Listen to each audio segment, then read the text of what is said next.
Hello, boys and girls. It's your boy King Jiffy Coats. Today we're going to be going into a lot of different stuff. We're going to be having a blast. We're going to be doing a super stream. I finally hit a 1,000 subs here on YouTube, and I figured since I hit 1,000 subs, I would go and do enough different type of content here that I feel like has encompassed my channel in its entirety for a lot of its parts. Now, that doesn't mean that I'm going to be doing a game review in the middle of this. I feel like that's the real representation of my channel. But since I'm here, since I wanted to do something tonight that was feel like has encompassed I wanted to do something here tonight that really kind of ran through my reaction commentary type stuff. I'm going to be hitting up some drama to start out with, because you know baby, I'm the king of slop tubing and drama. Oh god, Kanye and Sneeko on British TV. That's right, we're gonna be doing some Yadolf stuff. We're gonna be doing some Yadolf. We got some Mama Max, we got some anime, and we got some Spawn. Now, this is probably going to be a pretty long stream. I don't know how long. I'm not going to go like crazy late because I do got to work early in the morning. But I'm so excited. I appreciate all of you for liking my videos, for subbing to the channel. You guys are the G's. You guys are the real ones. I got Jacob Appleman in my chat right now. He's going hard as a motherfucker, dude. He's probably bricked up seeing this ugly knob on screen. I'm excited. I'm excited to go through a bunch of chaos. Now, you might be wondering, why aren't you covering Hassan on? He's been a big part of your chaos on stream. He's been a big part of your stuff. I don't want to do Hassan tonight. There's nothing left to cover. I've literally taken Hassan's nuts and dragged them across the entirety of the United States. I basically strapped him to I strapped his nuts to like the bottom of a car and dragged them across I-80. I've officially cooked that man. And there's no real new drama. I'm just gonna be retreading old ground. I think I got one or two videos that might hit on him. I'm just kind of bored with him at this point, and I'm hoping we get new drama. I love drama, and so far it's just been Hassan stuff. So I'm really just not about doing Hassan tonight, especially on my big celebration stream, on my big schlong having stream. I'm not gonna be doing old Hassani Sani poo. Now that we're here, now that we're queer, I want to jump into some crazy stuff. Now, before we get to this Piers Morgan thing, I want to talk a little bit about what happened with Ye recently. So, Ye released a new song that is, wild. That is wild. Absolutely, it's just the most insane thing I've ever seen in my life. So, I wanted to show, I don't think I can show his song. I mean, I've seen people put his song, like, react to his song here on YouTube. I'm not going to do that because it's wild, but I will put this up, I'm gonna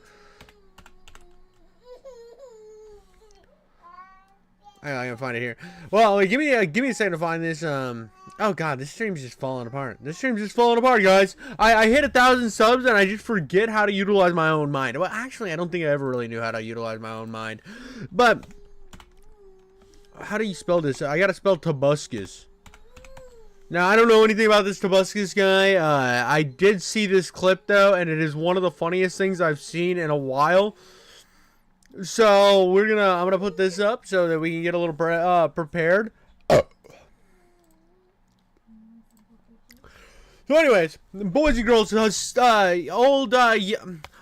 Ye, Kanye, that's his dead name, I guess, but Ye is back on his craziness. He dropped a new song, and it is the most wild, unhinged thing I have ever listened to in my life. The sad part is the production value and the beats and everything of it, not bad. If every single lyric in the song would change to something that wasn't unhinged nutjob music, it would actually be a solid song. But when you have to say that that the entirety of every single piece of English word in a song needs to change, that's more than half of the listen to value. So really, it just has a really good beat. It has a really good beat and good production value. But I mean, that's Kanye West for you. He's always had good production value. But I saw this, and this is literally the best interpretation of the new Kanye song. Hey, a lot of you guys requested this cover. I'm just gonna do a quick cover of this new song. It's by Ye. I haven't heard it yet, but I love him. He's great. So let's start out.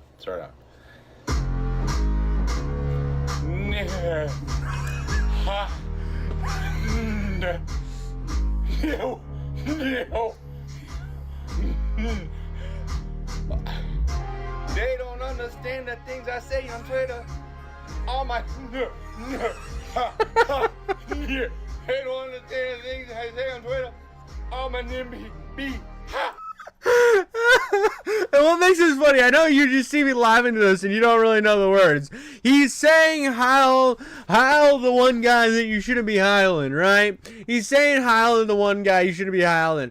Now, in that video, I'm not gonna show any of the video, the music video, but in the music video, he's got like 30 something like African American dudes standing in a room just screaming Heil Germany dude. Heil Germany dude in the middle of a room just standing there screaming it wearing wolf pelts. And I just feel like that there should have been a few of them that we should have looked around and been like, is this what we're really doing right now? Is this do I need the paycheck that bad? Because I don't know if I need the paycheck that bad.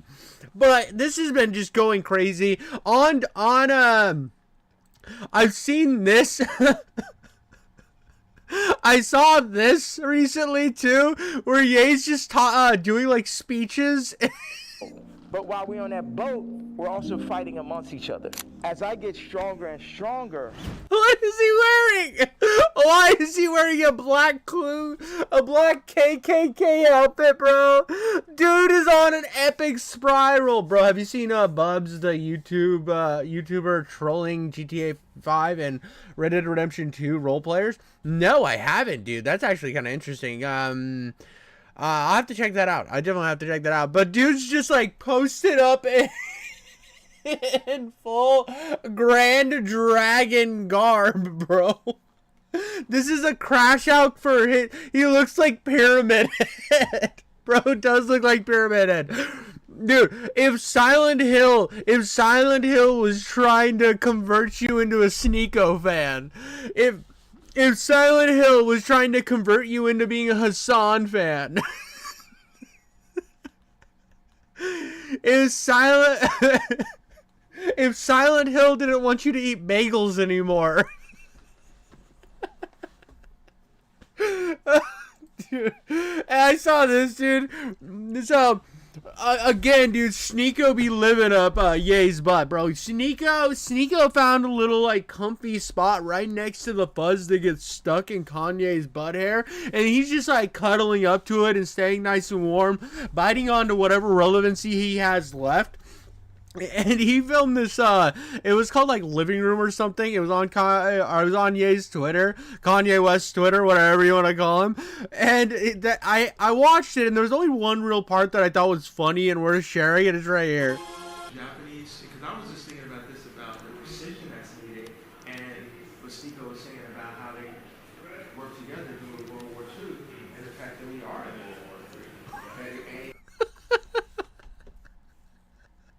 Because the Japanese worked with Germany in World War II, and there was precision. We are now in World War III. We're in World War III.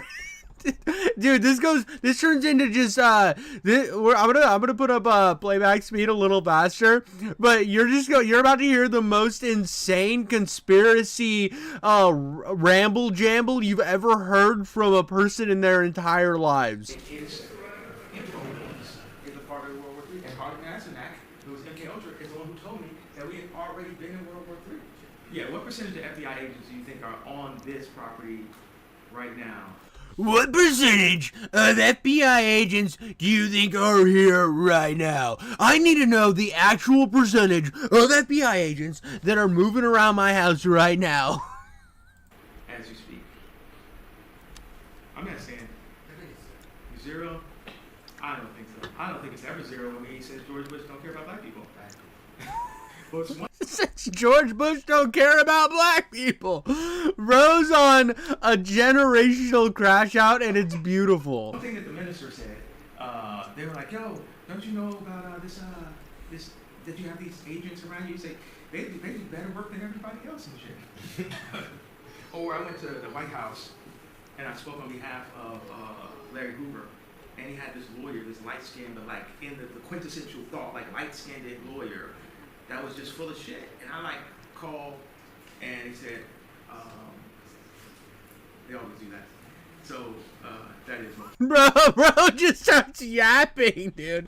What percentage? How many FBI agents does he think there are that a percentage of them could fit in his property? Like, there's probably like 100,000 people that work for the FBI, right? There's a lot of people that work for the FBI, and no, probably not 100,000, but there's a lot of people that work for the FBI. And Kanye thinks he's got like a full percentage point, just like living in his walls, bro. They're in his wall. His walls just slow stroking it to the song "I Love." I love Mustache Man, bro. They just said, we're gonna get you next week, yay. But I like that he just goes on like a yap attack, and then he'll have these moments where he's like, I just thought of something profound. It's good. And then he does, like, I do have to say, so this kind of hurts as a Kanye fan, right? I was a fan for Ye through like 90% of his stuff until this last arc that we're in. Obviously, once he started going on the I Hate Jews stuff, not a fan. I would say that that's the wrong direction to go. I'm not actually a proponent of hating people. Now, I think that he should be allowed to make this music, do this stuff. I'm a proponent of free speech. Am I going to make fun of it? Am I going to bully it? Absolutely, because he's an idiot and a clown for doing this in the first place. But do I think he has the right to put it on his own social media platforms? Yeah, sure. I mean, if your crazy aunt can talk about how you have microchips in your arm or something, or how Donald Trump is living in your bushes outside. If your crazy aunt can post that once a week, dude, I don't care what Ye wants to post in his free time.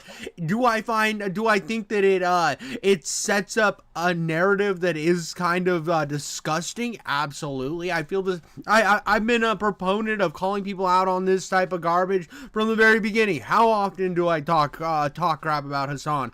How often do I talk crap about Candace Owens? I really haven't pooped on. He has 2 new songs. He has 2 of them. Are they both about Funny Mustache Man? That's the important thing we need to ask. I need to ask chat right now. I got another friend of mine, Snail LXD, in chat right now saying he listened to both of his songs. I've only heard one of them. I looked up the video, I saw the memes, and I was like, this is crazy. But anyways, let's get back to while he answers that question in chat. I'm gonna get back to this. I know I lost my train of thought. That is what I do. I haven't made fun of Sneeko other than today. That's what I was gonna say. But here we go. I was like, this lawyer's terrible, and I forgot who came to his wife. He said, the old man though. Yeah, so. bro has become the king of yappers.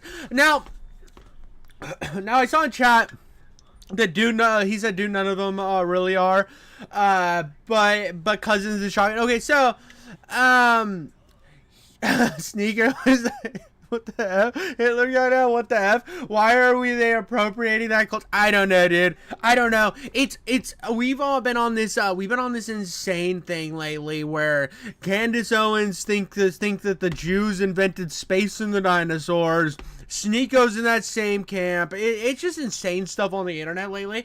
Now, I will say that his song, if I'm going to be genuine and not an actual cum goblin, because I'm being a little bit of a cum goblin this entire time to old Yadolf. I've been a little mean. He in the song, he is encompassing it as he is. He was painted as the villain. So now he's going full sword in Hassan's bedroom. He's going full swastika sword, and he's hiling the guy, right? He's hiling Hitler, right? He's going full crazy mode. Now he is encompassing it as that. I just use it as the reason I say that it's kind of a song about loving Hitler, right, is because of the fact that he has been unabashedly super defensive on behalf of what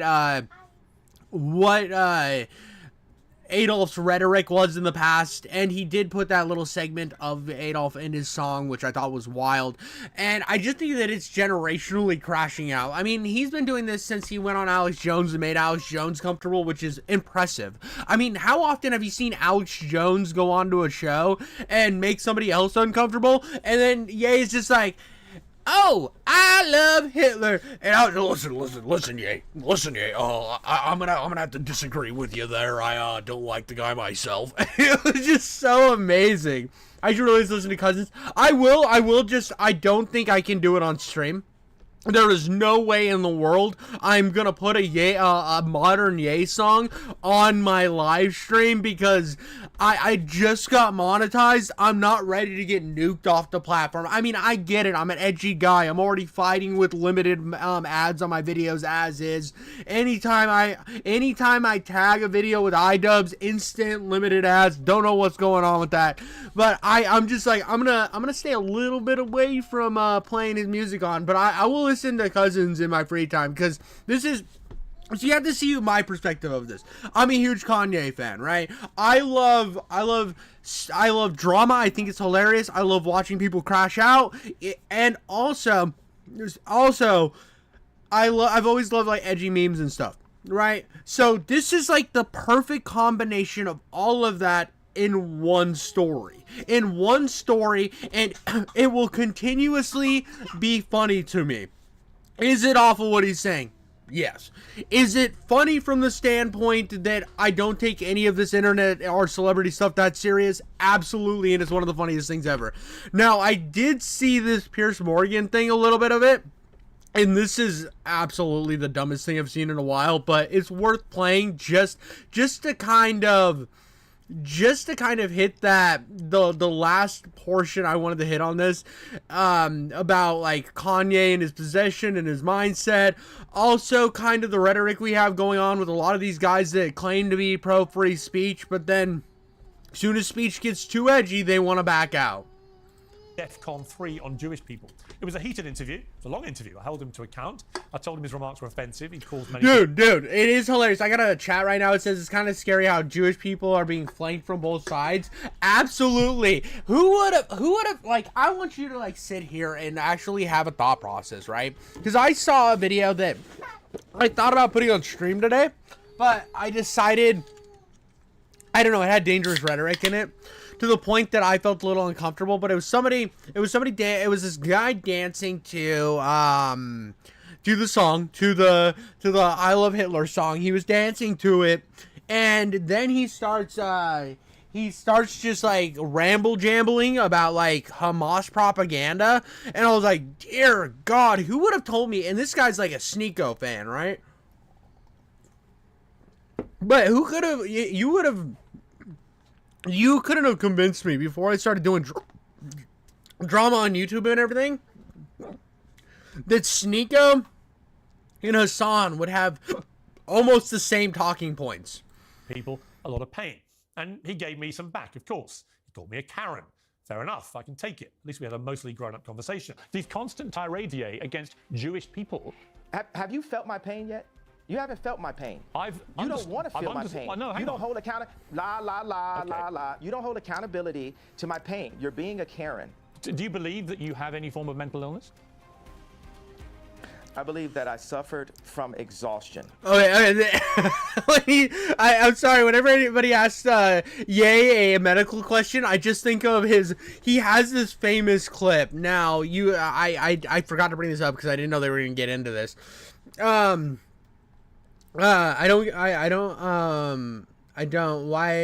don't know why criticizing Jews is okay. Criticizing Islam is awful. All I ask is to get rid of double standard. I mean, I think everybody's fair to be criticized. I am a fully okay with everybody being criticized. It's where they start painting people as these cartoonish monsters in these boxes that you want to paint them as, and looking at everything from a very black and white perspective to the point that there's no nuance, and you're just like having these like, it's almost like having a cartoonist on the corner draw a picture of the thing you hate and saying that's exactly what I hate, and I don't want to find any evidence that would rebuke that. But there is something funny with Kanye whenever they're looking at, whenever he starts talking about like medical and his like issues, he's like, I had a doctor. I'm not gonna say what kind of doctor though, but he was a Jewish doctor. Dude folded under zero pressure for that, and it's one of the greatest clips of all time. I believe that I suffered from exhaustion. I suffered from being lied to constantly by the people around. And to be fair, I think he did deserve to lose his Adidas contract. I really do, because that is a huge brand risk to be associated with somebody who's being that anti-Semitic. And that's just like, it's the same thing if they would have had if Adidas would have signed Michael Phelps, and Michael Phelps would have like came out and been like, by the way, dude, really don't like black people. They're not my cup of tea. I would understand if Adidas said, fuck you, Michael Phelps. That's not cool, right? That's just what, like, I understand Adidas positions. Now, where I don't like what happens with a lot of this type of stuff is where it'll almost feel like a coordinated effort, and like banks will stop, like lock their assets, or like kick them out of like being able to work with banks and stuff. I think that's like almost disgusting in a point. And now I do think that like the Adidas thing is like, that is consequences of your own actions, motherfucker. You caused that on yourself. Yeah, like there's no way you should be mad at Adidas for kicking you fucking out to the curb after you came out and were being an absolute goblin. I think you are fair to be mad at the banks. I think you are fair to be mad at the time, every social media platform that refused to let you like voice your opinion, because they social media under the protection of Section 230 are supposed to work as they're supposed to social media is supposed to work as an extension of our rights. They're supposed to be free speech platforms in a sense. Now, people make the argument that they're private companies, but the problem is the reason that they don't get sued all the time under publishing laws is for the fact that they're protected under Section 230, which is supposed to uphold the Constitution. And I know that there's some gray area in there. I know that there's some nuance, but I sit on the side that I think you should be free to say whatever you feel like saying. Now, does that mean that you should be free from criticism? Absolutely fucking not, dude. If you say some dipshit, dumbass, stupid shit, people like me, King Jiffy Coats here, are gonna take their nuts and drag them across your forehead and bully you into the dirt, because that's just how the internet works. Now, I know there's gonna be people who don't like me, and they're free to drug their nutsacks across my forehead and bully me into the dirt. On me by my management, by my ex-wife. Do you still love Kim? I absolutely love. Well, and here's something. Here's something I want to say, and this is, I see there's a little argument talking about Ye going off against the people of that certain lineage, and how he's using it as a criticism to attack those people. The problem with I think the problem with the way Ye did it is, instead of focusing it at the music industry and himself, he focused it as at a group of people where there's a huge majority of them that don't have anything to do with any of this nonsense, that are going to catch flack for just being born that. That's the problem. I fully like agree that there's a reason why Prince came back as the artist formerly known as Prince, and said that he didn't have a name. It was to stand up against the music industry and its disgusting practices. There are ways to go around and criticize the music industry without saying that the Jews have a secret evil cabal. I think there are much more protective there's much more god damn it, better ways. I fucking got stuck on a word. I kept wanting to say another word. I call them stop sign words when a word stands in the middle of what the fuck you want to say and you just can't get around it. But there's much more productive. Jesus Christ, dude. Oh, the amount of brain aneurysms I had in that one fucking moment. There are much more productive ways to go about what Ye went about doing than the way he went about doing it. It's 100% anybody with a fucking functional frontal lobe would have. I'm not saying that Ye doesn't have a functional frontal lobe. Well, I kind of am. He has kind of lost the plot. He is having a generational crash out, and he could have easily came out and stood up against the tyranny of the music industry and how they're screwing over artists in a much more productive way than like deciding to just go against an entire people and culture. I love her for life. That interview lasted 2 hours. In the end, we covered a lot of ground. There were moments of tension and moments, I think, of mutual understanding. Yeah, he got up and walked off at one point, but he had to think about what he wanted to say, and then he came back and he said it. And we'll have the top lawyers like a Johnny Cochran, Robert Kardashian level legal team, you know, looking at all of these contracts together. After that moment happens, then I will say, I'm sorry. Okay. Thank you. I'm not gonna lie though, there's a part of me that likes Ye from me being a Ye fan from back in the day. When he does that childlike smile, bro, that smile of innocence, I'm just like, it's okay, Ye. I forgive you, buddy. And I'm like, no. Remember what he says every single day on Twitter. He's lost the plot. But he's like, And I'm like, God damn it, I like this guy, but I hate him at the same time, bro. Position? Interview adjourned. Love you.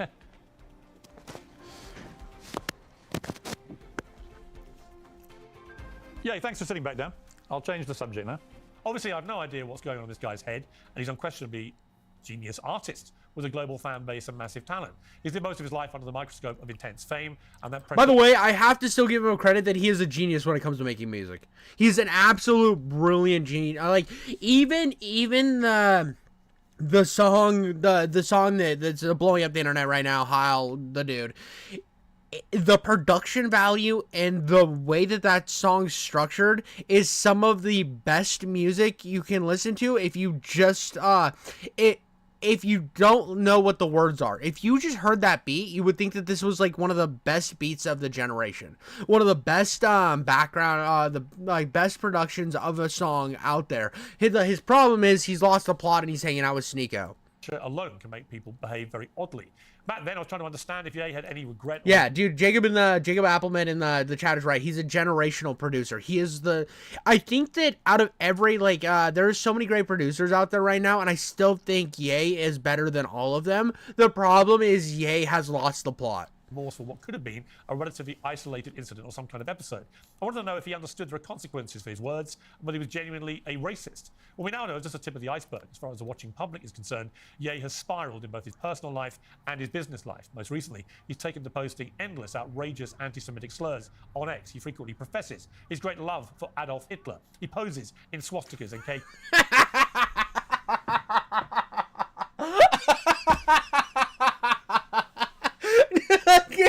I can't with how serious Piers Morgan's being right now. Like, dude, this is my problem with a lot of these serious TV show guys. Like, you got Piers, who runs a show called Uncensored, that lives and dies by the fact that, like, free speech is important.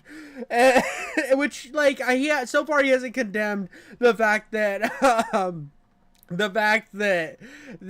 said that Kanye should be wiped off of every platform, which again I disagree with, because I think that all that does is make these guys martyrs every single time. It's why you never hear me, even though I'm very critical of Hassan, don't like him, think he's a dangerous person, you will never hear me say that I think that he should be banned. I think that I will call out the hypocrisy of Twitch's TOS, but I'll always caveat it with the fact that I believe it's free speech. And I think it's just so... How could you have this amount of seriousness, bro? How could you wake up to go do your show? I'm gonna do a shitty British accent. You guys ready? Y'all be on Twitter sending in a Queensman outfit. He don't even know what he doing. I'm so angry, so offended. like, come on, bro. Like this is the thing where I think that you get like the people who like avidly watch like people like Piers Morgan and all these like CNN and Fox and whatever the other Schmiggle-Biggleborg stations are, bro. They take life way too fucking serious, bro. We need to like have more people laugh at retards and just like make fun of shit people. Like what the fuck is like DJ Academics, the dude who literally just sits in his house and gets fat while he talks about hood culture, is there. I think that's the same guy. I think that's the guy that oh god damn it, the Brendan Buckingham. I think this is the guy that Brendan Buckingham's always beefing with. Now, if I'm wrong, let me know in the comments. Allegedly, Brendan Buckingham's always beefing with this motherfucker. But, like, he decided, like, just the fact that this is happening with all the pre-context of what's happened with the internet and stuff, to just take this so seriously, to act like this is, like, the biggest fucking news story and the biggest threat to society. I don't know. It's just the serious nature about this whole thing is just fucking hilarious to me. KKK costumes. He says things like Jews were better as slaves and they should be whipped.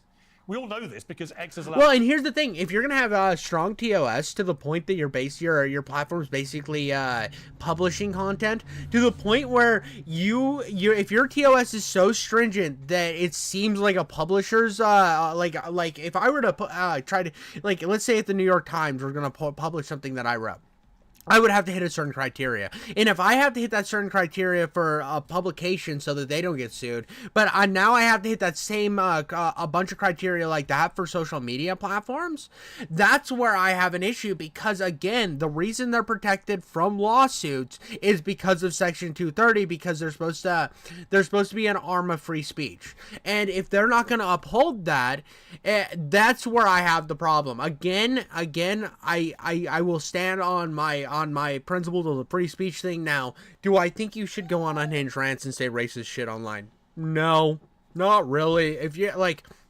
but the problem is the more that these TOS guidelines like become more stringent, the more that like stuff like comedy and stuff gets pushed into the mix, because of the fact that people are like, well, actually all comedy is just a guise so that you can say horrible stuff, and it's like, get the fuck out of here, bro. And that's where I start to have problems, because it loses all nuance and it starts becoming a really black and white, and it gets so band happy that it gets us to the position we are today. And I think that's kind of what has led to kind of this division and chaos that we've had, is because we've had people that have been shut out of society that might not have gone that crazy, but now because they are turned into martyrs, they feel like they're like modern day philosophers and modern day victims, so they feel like they feel like they have more power than they actually do, so then they start saying even more unhinged shit. To carry on doing it to his 33 million followers. I've argued for a long time his account should be shut down. It should be stopped. That's my opinion. I believe passionately in free speech and I detest censorship because I believe in the importance of sharing honestly held opinions in a democracy. But posting endless, vile, anti-Semitic insults, encouraging violence against Jewish people in these unhinged tirades on a privately owned platform has got nothing to do with free speech.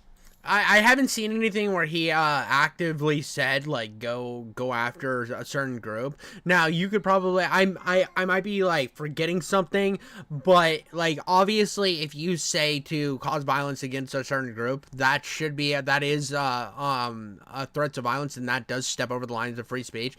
But just being a vile person, I don't think that that's grounds for taking your right to free speech away. I will disagree with Piers Morgan on that, just on the premise of, like, again, I'm kind of a free speech absolutist, and I'm not a fully absolutist. I'm never gonna call. I've said that in the past, and I feel like I am wrong in that, because I think that there is stuff that I think that you should have free speech to a very strong degree, but there are points to where, like, I don't think you should just be like, hey, we should just wipe out all these guys. I really don't think you should be like out there like actively trying to whip people up to cause violence. I invited him back onto Uncensored because, at least on my show, I can call him out for what he's been doing and put myself in between the 33 million followers who see his posts without any challenge whatsoever. Our producer, spotted that he was in Spain with his friend. Yeah, absolutely. If it's an actual statement, it's different. I agree. It's like when people go to Japan or the Philippines or something, and they start like kicking over shelves at stores, and then they act like they're gonna get they're getting censored. It's like, bro, you broke actual fucking laws. This has nothing to do with free speech anymore. The moment you started breaking laws on camera. Sneako, and we invited both of them on for an interview. They very quickly agreed, and Sneako spent several days talking about it. But they mucked us around, a significant expense, both in time and money, to me, my crew in Spain, and my team here in London. More importantly, he didn't turn up yesterday and said wanted to do it today. So it seemed to me then it might all just be a stunt. But I went ahead and said, okay, we'll have another go today. Ye told Sneako not to be offended if he stormed off very shortly before today's interview started. You can judge for yourself how it went and whether Ye has any respect or, frankly, any marbles. I'm not a shrink. But if you're so delusional or fragile, you don't expect a journalist... Oh, dude, I see where this is going. Ye definitely storms off. Ye definitely storms off. And Piers Morgan is fucking hurt in the pantalones over it, which understandably so. He probably put in a lot of time and effort to get this set up. And it's crazy because you know that Piers is coming... The thing that's kind of funny about this is Piers is coming from this, like, trying to high road a motherfucker, right? Obviously trying to high road a motherfucker. And I think that that's like, funny in its own regard to the fact that he's high roading right now, and like his whole point was to get views, dude. His whole point is to get more clicks, to get more buzz about his show. Like, there is no other reason. He doesn't actually, like, there's probably a part of him that thinks there's intrigue in the talking points, but I don't think that there's ever been a Piers Morgan episode that was anything more than just people shouting at each other to get fucking numbers and views. To ask you questions about your publicly stated love of Hitler, you should probably talk to somebody other than me. What followed, frankly, was a farce. I'm getting you multi-tracks right now. Yeah, I don't know much about the situation. I have a chat that there's a difference between certain forms of propagandist lies and that cause real world harm, like, and I don't know the situation, so, and I don't know all those, it's like Ronja situation. I don't know how to pronounce that. I know nothing about that, so I'm not even gonna like dive into that. And I think that there is laws against like the Anti-Terrorism Act and stuff like that. I don't know all this stuff. I think that when it comes to like propaganda and stuff, that's like a really muddy water, because one day one thing might be called propaganda and the next it might be true. So you don't to like just like blatantly say like have stringent propaganda laws, I think is a slippery slope to then letting the government decide narratives.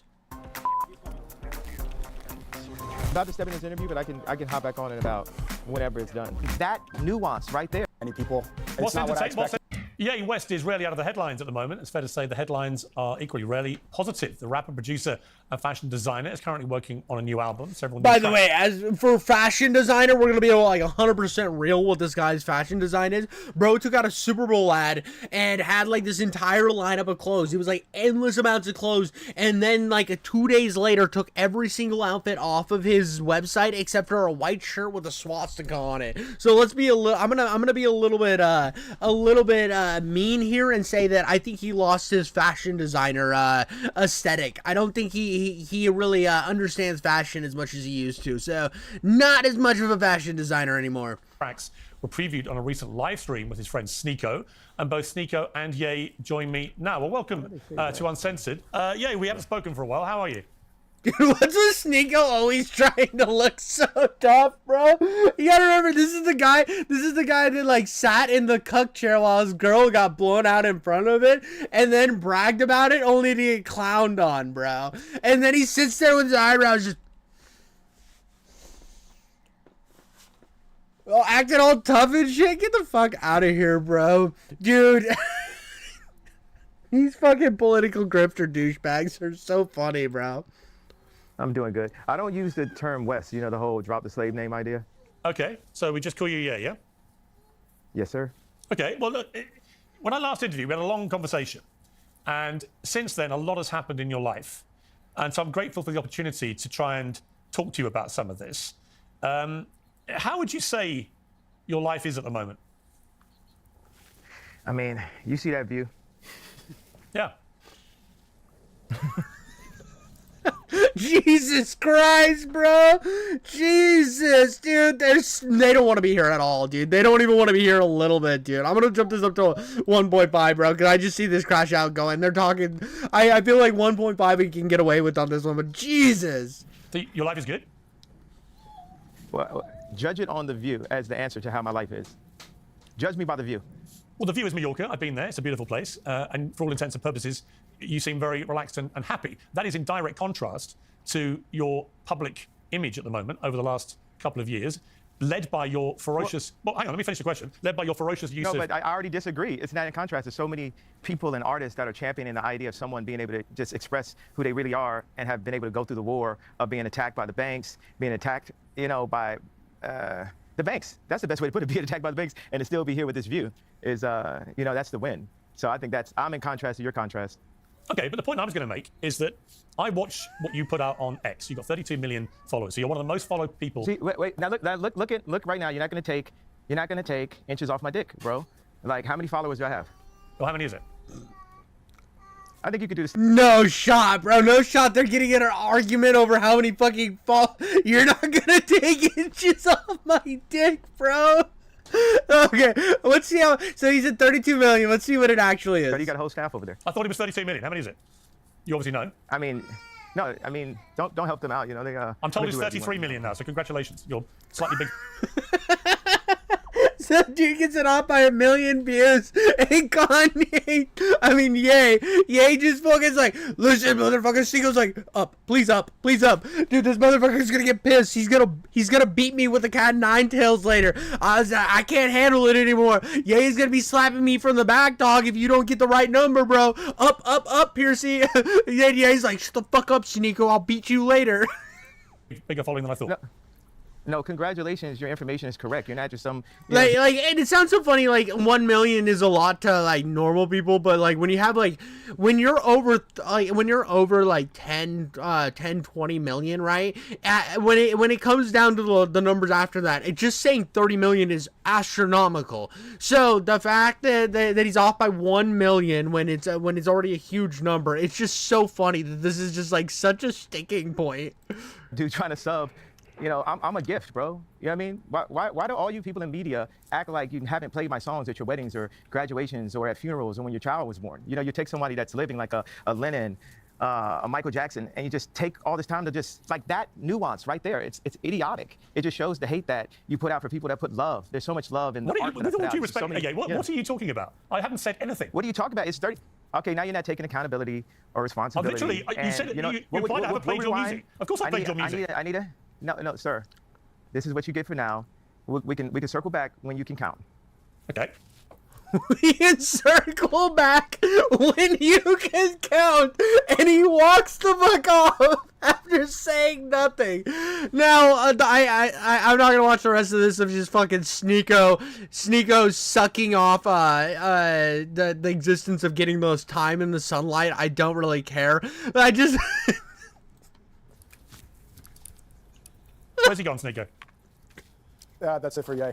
But that's it for Ye. You can talk to me though, the highly intelligent Sneako. I'm here to be your Ye interpreter from the rest of this interview. The rest of this fucking 10 minutes is Sneako talking to Piers Morgan, bro. This is like I'm not gonna sit through this. I just think it's funny that Piers Morgan gets him on for literally. Like, we watched all that preempt to this for like 3 minutes of don't take inches off my dick. And that is the only big interview that Ye has done on national TV. This is hilarious, bro. Now, I'm sure other people are going to go and like cover the entire thing. I just thought it was funny to like put that as a little bow at the top of this whole Ye drama. I will always be interested. I'm always so scared to post a video or to do a commentary reaction to Ye drama because next week that motherfucker be doing something that puts him right back in the news and makes this video look outdated the moment it drops. But I just thought that was funny. I think that this whole drama is just amazing.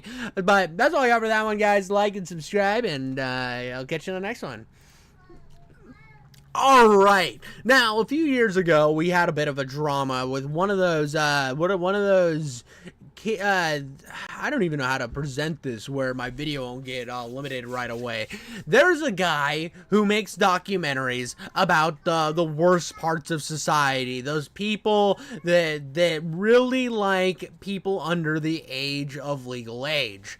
And one of those people who were considered one of the good guys that would actually catch these people was by the name of Mama Max. Mama Max was outed as a complete and utter fraud, and he had like a generational crash out on his own. Now, he recently came back and nobody cared because there's been a drama dealing with Ethan Klein and Hassan Piker that has taken over the entire internet over the last few months. So when this guy came back, even though this was one of the biggest dramas of the year that had happened, nobody cared. Well, I'm here to do a little bit of a look at it, to have a little bit of fun with it, and just kind of give it its time in the sunlight, because it's kind of looking like drama's going to start drying up a little bit. And it, you know, like, sometimes you got to look into the back catalog of some of the big ones, and when it gets an update, you got to cover it. So we're going to be looking into Mama Max here. This is Internet Versus. I really like this channel. Even though he looks like Jeffrey Dahmer, I think he does a good job.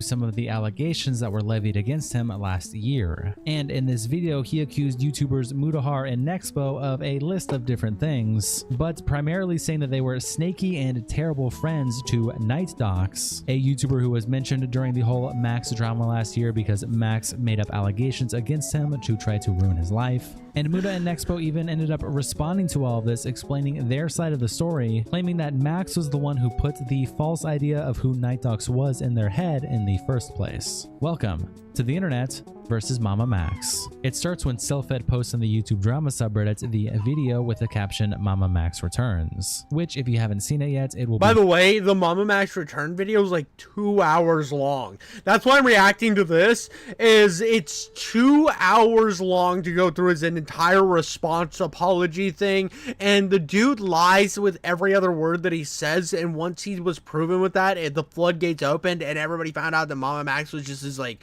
crazy power hungry weirdo. Now, I remember when I kind of like caught on to the whole Mama Max thing, is I remember when he did his first call to action, and I thought it was kind of cringe. And there's this guy named Tommy C. He's known from doing a podcast with Keemstar twice, actually. The first one was Baited and the second one was Lolcow Live. And he came out against Mama Max the first call to action because he kind of put everybody in the position is either you are a fan of kitty sniffers or you are on his side. There was no in between, and that worked out in Mama Max's favor, and anybody who talked out about it was instantly labeled as a kitty sniffer. Now, when he then got hit with some like demonetization things, again, I don't think that it was right that he was demonetized in the situation, even with some of the stuff where it shows that he didn't do the best job with his investigations. I still disagree with YouTube's monetization system. I think that it's wildly unfair in a lot of degrees, but that's a whole nother conversation. But Mama Max then presented it again as you're either with the kid toe lickers or you're with me. And by doing it a second time, he started getting even more people that used to be like vehemently on his side that started to say, you know, I do kind of feel I understand your message. I understand your cause. I agree with your cause. I don't like the messaging. So people started to take note of the messaging. People like, most prominently was Moist Critical. Now, after that, he gets in another drama where he decides he's going to take up this case. And instead of actually doing the case right away and presenting all of his evidence, he makes a video where he shows this black kid with vampire teeth, says that he's started like a demon sex pedo cult, and all of a sudden he says he needs people like Joseph Rogan, Pierce Morgan, you need to get on this drama. He was calling out people that had Bert Kreischer. Like, it was just random motherfuckers he was just trying to pull into the void to be a part of this drama that he said that they needed to care about it, and it was so ridiculous. And the dude had this ego that he was the pedo catcher. He was the pedo hunter, and anybody who was against him was basically a pedo in themselves. And the dude's ego got so big, so bad, that when stuff started to come come out that showed that he was kind of like full of crap. Yeah, and it got to the point that even friends of his, like Mutahar and some like, there's a lot of people, even like Nicholas Diorio, who in the past had looked at him as like this good force on the internet, started to realize, holy crap, I've been like feeding into this schizo the entire time and not realizing that he has been lying and misleading everybody. And so it became this massive drama. And like a year later, he drops an apology that's 2 hours long, which obviously was going to be a hit piece, because this motherfucker doesn't know how to do anything without also trying to cause conflict. Linked in the description. Time Abradolf replies, so I'm listening while deep cleaning. I would say while Max doesn't redeem himself, he does show that his friends who did expose him were also assholes. This in no way validates Max, it instead just makes everyone else involved look like a fucking asshole, except for Night Docs. Edit. Finished it. Max does show up with receipts that still don't reinforce himself as being correct, just that every single person involved in all of this was shitty. Shroom and Bloom replies, well, and I don't think it's any mystery at this point, especially after the last year of watching Mutahar cover crap, to show that Mutahar is not a great friend on the internet. Now, I've covered Mutahar, and I feel like I'm always really critical of the fact that Mutahar is kind of a skeevy snake in the grass, especially when being friends with him. But the fact is, if you're wrong on your stuff, you're wrong on your stuff. I don't care how, like, if your friend is like, it has a channel where he's supposed to hunt the scourge of the earth, supposed to be like getting these people put in jail and doing everything the right way, and he's not one of these guys that's just running in and like Jean-Claude Van Damme kicking people in the face so that guy ends up walking free when an actual case comes against him because you guys fucked everything up. He's not one of those guys. He's one of the good ones, and to put that pristine on when he actually hasn't led to any situations where people are actually going to jail, it's 100% worth calling him out over. It doesn't matter if it makes you look like a bad friend or not. New season of You and Mama Max back on YouTube? Big week for Insidious White Knights. And Common Werewolf says, what's wrong with the show You? And Truman Bloom replies, there's nothing wrong with the show You. Joel Goldberg is intentionally characterized as a white knight. Social Confusion replies, alright, I'm calling it now. Mama Max pivots to the right-wing grift as soon as the check doesn't clear. And Medical Arrival says, yeah, he got the DV allegations by several ex-partners already. Going Ape replies with this gif in the caption, how many times do we need to teach you this lesson, old man? Ice Cold Water replies, how bro, to me it's so funny. It's so funny how there's this thing on the internet. If you get some sort of allegations about you, or if you get like your career starts to take an absolute nosedive, there's two directions to go. You become an insane Hassan-like person, right? You become a bread tuber, you become like full like Hassan type, or you go full crazy right wing. There is no in between, because those two fan bases on the extremes are willing to overlook all of your stupid stuff as long as your message clears the required protocol.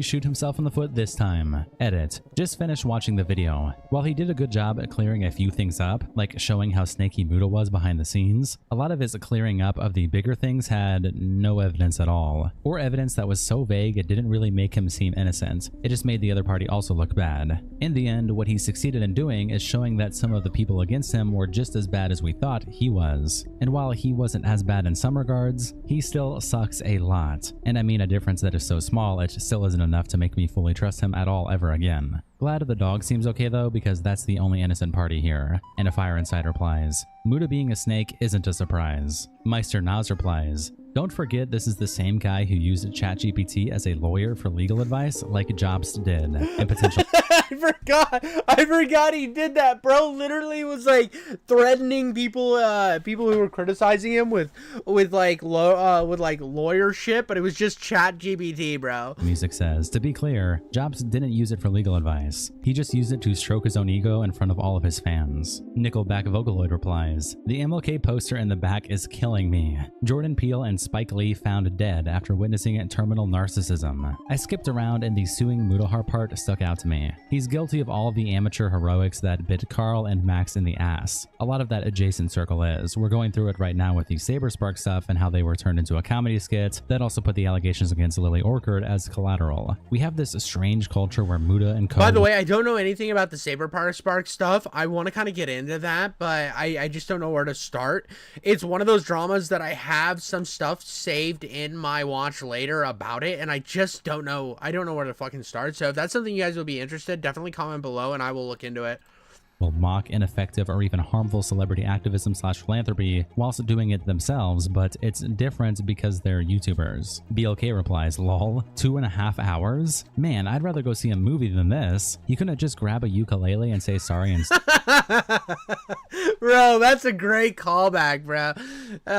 Ed, and Fat Pat replies, I'd rather go see paint dry than listen to 5 seconds of that gratingly insufferable voice he uses in his videos. Turkey Tom also tweets out the video with the caption, Mama Max is back. Joseph Rogan. The Particle of God replies, me to this Joseph Rogan video, showing I ain't reading all that. I'm happy for you though, or sorry that happened. Arrow replies, the Leviathans are back. The Leviathans. Ellie replies, justice for Camden. Never forget. Clara Bellum Camden Gerard Davis tweets Tom by saying, watched the whole thing, so here's a summary. 1. Nexpo is Regina George. 2. Spencer is a lazy leech. 3. This video is a veiled swing at Nicholas DiOrio of all people. And 4. Max still completely misunderstands why his audience stopped watching. I love being chronically online. This is why I love like people like Internet Versus and stuff, is they're able to categorize all this shit that like I've scrolled past while looking into the drama, and every time I gotta look at it I'm like, well, he's got it covered. I'll just fucking make taint and cum jokes in between his great moments. I'll add in the shit that Turkey Tom isn't here to add in anymore. Like Turkey Tom can't show up and be like, Joseph Rogan. If I ever watch a full video, it needs to be on 2x speed. I'm not wasting that time. Dude, I'm sorry. I'm never going to watch a 2-hour fucking apology video. Get the fuck out of here with that. Put 5 minutes of, I'm sorry about my actions being wrong. These are the things I did wrong. This is what I want to be held. I want to hold myself accountable on. But there is stuff that I will get into in a later video to criticize. Yeah, are you singing, sweetie? My daughter's singing E-I-E-I-O over here. Which is a better apology than Mama Max made, because she can do it in less hours. Anyways, I would break it up into parts, so that way it's more digestible for an audience. Not a 2-hour schizo rant. Even if you have all the evidence there, it's 2.5 fucking hours. You think people are gonna want to sit through that bullshit, especially when you're not the hottest thing on the market anymore? Nobody gives a fuck about your apology anymore. This is way too late. It's there was a Toby Keith song, you're a little too late, I'm a little past gone, I'm too tired of Mama Max carrying on.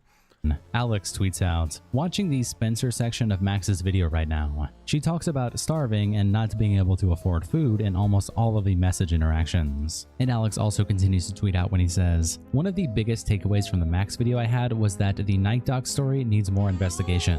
People like Nick Crowley, Dojangles, Muda, and Nexpo need to be questioned way more, especially in regards to the P-related claims. Something doesn't smell right, and attaches DMs from Mama Max's video where it starts with Ryan Cantu saying, apparently, Muda is telling everyone that Jim is a P, and Max says, fuck it, Night Docs is a predator. JK. And Ryan says, bro, make a video on him. And then continued messages between Nick Crowley and Ryan, where it starts with Ryan saying, he found out she was taken. And Nick replies, stop, bro, what is the context behind this? And Max says, no one knows. And Nick Crowley says, what the fuck? Lol. The Jim lore is always expanding, I swear. Replying to a screenshot showing Night Docs banned someone. And finally, DMs between Doe and Prox, although some people thought this was between Dojangles and Max, where it starts with Doe saying, hey, I remember a couple years ago hearing the whole Jim and the waitress story and that you felt uncomfortable.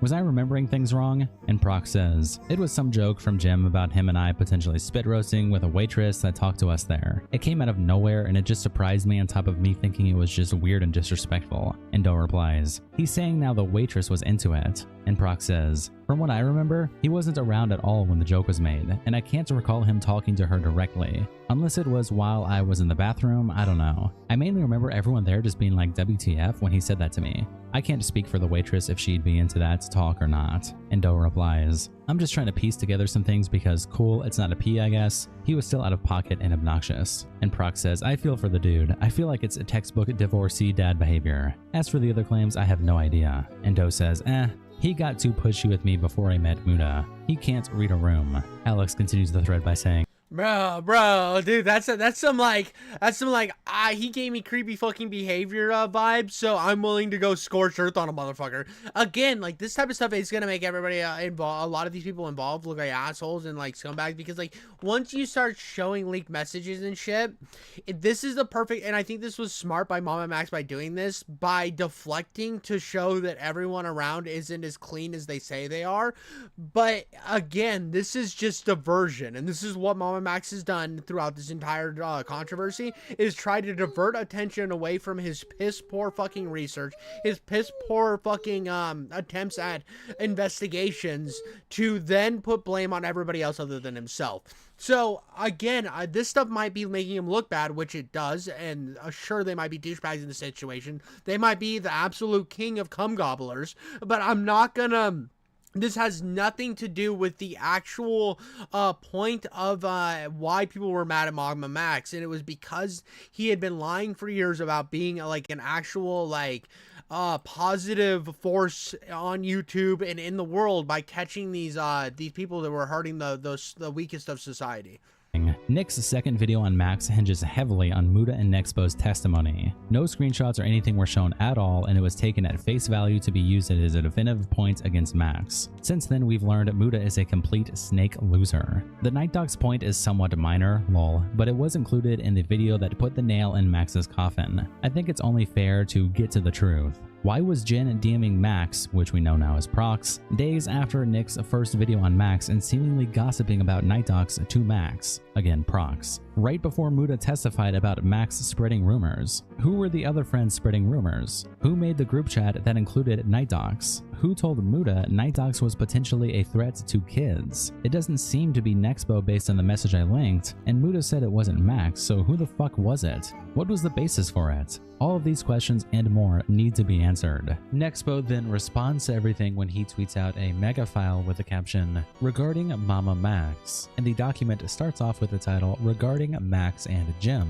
TLDR, on May of 2021, Mama Max convinced Nick Crowley and I that Night Dogs Jim is a creep, backing this claim up with a story about him unzipping his pants to someone who later claimed to be a minor, among other stories from his months living in Jim's home. Every DM of mine that Max displays in his video is well after this point in time. Jim and I privately spoke and resolved all of this a year ago. I'd like to take you guys to the start of this entire ordeal. In May of 2021, Max and I flew out to Buffalo, New York to visit Nick Crowley for a guys trip, and he attaches this image of him in New York. It was mostly unremarkable. We filmed our Twisted Tea video for my side channel, attaching a link to an unlisted video on Nexi titled The Tea Vlog, and the document continues, "Checked out Niagara Falls," and he attaches this picture of himself at seemingly Niagara Falls, and the document. Bro, what the fuck these guys doing, bro? Virtue signaling. I know that the Max thing. It just bothered the shit out of me when people were like out hiking, because I'd be like going out hiking, and there would be like a group of 2 people out there wearing masks in the middle of nature, and I'm like, bro, what the fuck you doing? Like, I get it, you don't want to be sick or whatever, and like social distancing or whatever, but like, you guys look so fucking retarded. Get the fuck out of here, bro. I know that that's more of a tangent of me, like, oh well, let's take pictures while we're hiking, wearing fucking masks when we're out in the open air. It's not like you're standing in the middle of a fucking grocery store licking each other's nutsack. That's like obviously would not be a good look during a giant pandemic, but come on, you're fucking outside, dude. Get the fuck out of here. Continues and rock climbed. One of the nights we were there, we were laying in bed at around 1 a.m. in the dark, attaching this photo from May 17th, 2021 at around 10 p.m. It was one of those late night heart-to-heart type conversations where we just air out our thoughts. It was here where Jim was brought up by Max, and this is where the entire Jim is a creep narrative began. Nick can corroborate this. "So, how do you feel about Jim?" he began. By this point in my parasocial relationship with Jim, we had our grievances. Unfortunately, diving into them in specific detail is something that I do not feel comfortable with. But the point here is this: Jim is not a saint. None of us are. And Jim had allegedly done a handful of things during our friendship that I still have a hard time believing. None of it was a friendship shattering, but it did change my perception of him. Most of this is what I shared. Nick Crowley had been around Jim for about 3 days in person and witnessed some of this behavior firsthand. Curiosity about this is what Nick mainly expressed. And then came Max. So for months throughout 2020, Jim had opened up his home to Max since he needed a place to stay. Compared to myself, Max had a much more intimate look into Jim's life than myself or Nick, so what he had to say felt credible. At the time, I believed Max at his word. During his portion of the conversation, he explained that there were a myriad of issues that have added up to him about Jim, and that we should all collectively cut ties with him. This was the first instance where he verbatim called Jim a creep. He stated that he would constantly have to feed his daughter cereal because Jim was too busy working on videos when they were hungry. He stated that Jim had an incident on Discord where he was caught unzipping his pants for someone who, after the fact, claimed they were a minor. Yeah, Jim and his night dogs. Jim is night dogs. I believe. If I remember, yeah, no, because the whole thing, it was there was this like whole like start by Mama Max to kind of get night dogs labeled as this, and there was really no credible evidence other than he said some fucking cringy shit and stuff, but everything else was just everything that a lot of people cut ties, which at the time I remember thinking it was kind of fucked that everybody just believed Mama Max over anything that Jim would have to say. And I don't know the whole thing, to me, what this could prove to me back then is what it's proving to me now is these guys were fucking shitty friends to each other. They were all kind of dickheads to each other and all care more about content and bullshit than actually care about each other's friends, which is how most content creators are.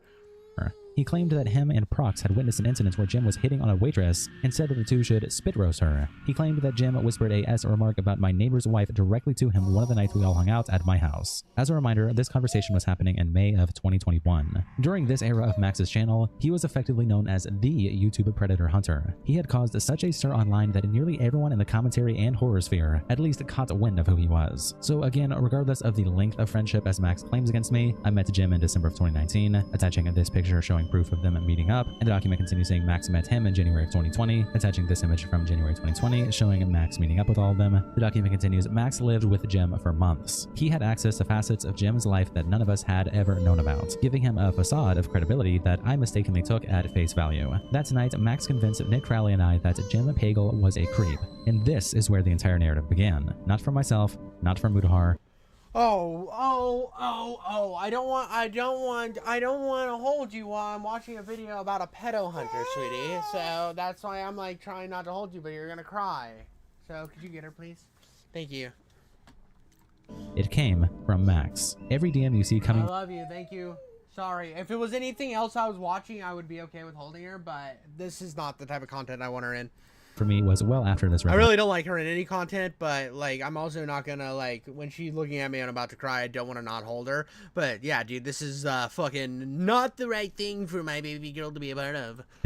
I'm making jokes and dogging on a person that I was falsely led to believe was a predator by a friend who I mistakenly believed was credible. The fact that Max has been caught in so many lies and even admitted to doing so to my face at Creator Clash 2. The reason I haven't been saying a lot during this is this is a lot of information that I'm getting pulled into that I want to just kind of like fully live in, because this is just info dump right now. This is a big fucking thing that we're I mean, it just seems, again, like we can take this in, if I'm gonna like say one thing on this, we can take this some of the stuff that like one of the big things is the cringy shit that he would say, which the girl that was a part of it said that it kind of came off as divorced dad bullshit, which is kind of seeming like that's what most of this is, and these guys were getting a little hot in their pants about it. I don't know, like again, there's got to be, maybe there's something in here that's like really, really big, but so far I haven't seen anything. Partly why I reached out to Jim and spoke about this a year ago. Curiously, many of the people Max manipulated and burned for years came out of hiding after I made my statements, all sharing stories about how Max manipulated them when he was done with their friendship and bullied them into silence. I'm embarrassed at how I allowed myself to become so close and so duped by a person like this. This entire fiasco took place 3 to 4 years ago, and while I'm ashamed to have DM'd what I did, it was a reactionary response to information that someone who I thought was a credible friend had drilled into my head. The DMs of mine he shares were immature and demeaning, and are not representative of my character at all. I have loads of personal and professional references that can testify about my character that have also met Max, Jim, and Prox through me, and I can reach out to them for statements if needed. Genuinely, I'm sorry for the remarks I made and my involvement in this. I blindly believed a lie and I can't ever take that back. To Max, factually, you planted the seed. Factually, you in DMs is very different than you in person. You know that you and Prox were vocal about Jim when there was no digital paper trail, attaching Discord messages from Prox in February of 2023, where it's him saying, "But yeah man, I'm down to do a full-time thing with you and Nick, for real. deal. I'd be happy to help you guys out with the production means. And another one from June of 2024 with some kind of notes in the caption. Found this while digging through some old things today. Good times, brother. Would love to chat again sometime. And Nexpo captions it by saying, a bit unsure of where to fit this in my statement, but this DM came from Proxy after my public statement about Max last year. I'm not entirely sure why his sentiments toward me suddenly changed. Most of what he claims about my character is untrue, and anyone who's met me can verify this. Prox historically had a very negative sentiment towards Jim throughout the entire time I knew him, stemming from how he was treated by Jim at the filming of Ben Drowns Again. Then the second image is messages between Prox and Nexpo, where it starts with Prox saying, gotcha, we'll get it to you in a couple days. Also, wanted to apologize for any bad memes in the past, like something about being irritated, you being busy. Give me a half second, guys. Give me a half second. The squiggly wiggly. Oh, is somebody upset? Did somebody want some big dad attention? And then he didn't give it to her. And then he didn't give it to her. She's all smiles now. She just got a little greedy and wanted more dad time. Literally just, we were having fun and then all of a sudden she started crying like she hurt herself. Well, she probably bit her tongue or something. Huh? You okay? You're gonna be okay, sweetheart. Life's rough sometimes, and when life's rough, you just gotta kick it right in the crotch. The fact that you stopped crying right when I said that is so funny. Let's go get you one of those teasers. Maybe that will help. Yeah. All right, guys. Sorry about that. When time to be a dad calls, you gotta answer that motherfucking call, if you know what I'm saying. And sometimes when you're in life and your kid's like, I need you. Yeah, that's your fucking job, buddy. You gotta go do that shit. Again, dude, these guys are just kind of like all fucking burning each other at the stake for no point other than to get a little bit of internet clout during a drama to maybe boost their own names. This is what I'm getting from this. Or some shit in the past, lol. I don't remember exactly. And Nexpo replies, no worries, man. I completely get it. I tend to get overexcited about stuff and don't think my videos through. This one is for sure, though. You're in this one. And the next day, Prox says, no problem, man. Thank you. Don't gotta put me in anything either. I'm no gem. But yeah, I'll give you some solid lines once my voice is back. Should be sometime this week. And then the following day, Prox saying, I'm definitely getting that creative itch to release the doc. It's gonna be a bombshell. Just gotta wait for this other friend hangout thing to subside. I'm so ready. Fuck. And Nexpo replies, hell yes, brother. And the Nexpo captions these DMs by saying, Prox here is referencing Jim's past behavior of wanting to be included on camera in every project we collaborated on. I nearly always let Jim in because he was my friend. Example, my strange flyers around the Portland, Oregon video. But yes, he was pushy, and yes, I did complain about it from time to time. Point is, Prox would cold drop Jim's name as well. Again, I'm genuinely unsure why he changed his sentiment towards me so suddenly. And the last message is DMs between Prox and Nexpo again, this time from July 2021, where it starts with Prox saying, oh yeah, and I was wondering about your plans for the After Hours channel you made. And Nexpo replies, I'm super down, dude. If things pan out, I should have time this week for shooting and all that. Also, the After Hours thing, I can tell you when I get back home. Currently on a Panda Express run. And Prox replies, no problem, brother. Do you need those lines very, very soon today? Also, I want to warn you about the problematic Ghosty girl is now residing in your server. If you don't know about her and what you did in Max's server, I'll let you in on that later. And Nexpo replies, just sometime tonight, man, if possible. What happened? And Prox says, yeah, man, I'm gonna get it to you tonight. Not saying this is 100% going to happen again, but TLDR, she was roping in a lot of guys in Max's server, getting ins, collecting simps, etc., and instigating a ton of absolutely questionable shit with Bro, she was bouncing around servers, bro. Like, she's like, hey, if you show me a winner, you might see my boobies. Let's, I want an army of simps for me, reverse harem today.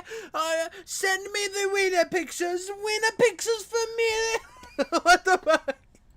those members, including me to a short point, and I ended up having to collect a large report from multiple people about how to get her banned from Max's server permanently. And Nexpo replies WTF, and Proxy says she manipulated a lot of Max's male mods too, and I completely avoided them and went straight to Max about his weird behavior, which Max was already kind of aware of since she was being weird with him. And Nexpo replies, I can alert the mods right now, and Prox says, IMO, you should at least warn them about this. Max and I can tell you a lot more about all of this. People like Mod should already know about it. Flowers for Ghosty is the girl. I suspect she got close to me because she picked up that I was good friends with Max, and she may do such a thing with other members or Jim or whoever the fuck else. I swear to fucking God, if Jim finds out about her, he 100% would bring her home, which would be incredibly bad news for us. And Nexpo replies, like, dude, Jim just seems like sad divorced dad guy that just can't get anything, and they just play around that he is the sad dude that has no game that's willing to bite at anything already. So it was all fun and jokes until Max is like, by the way, he's not just sad lonely dad guy that is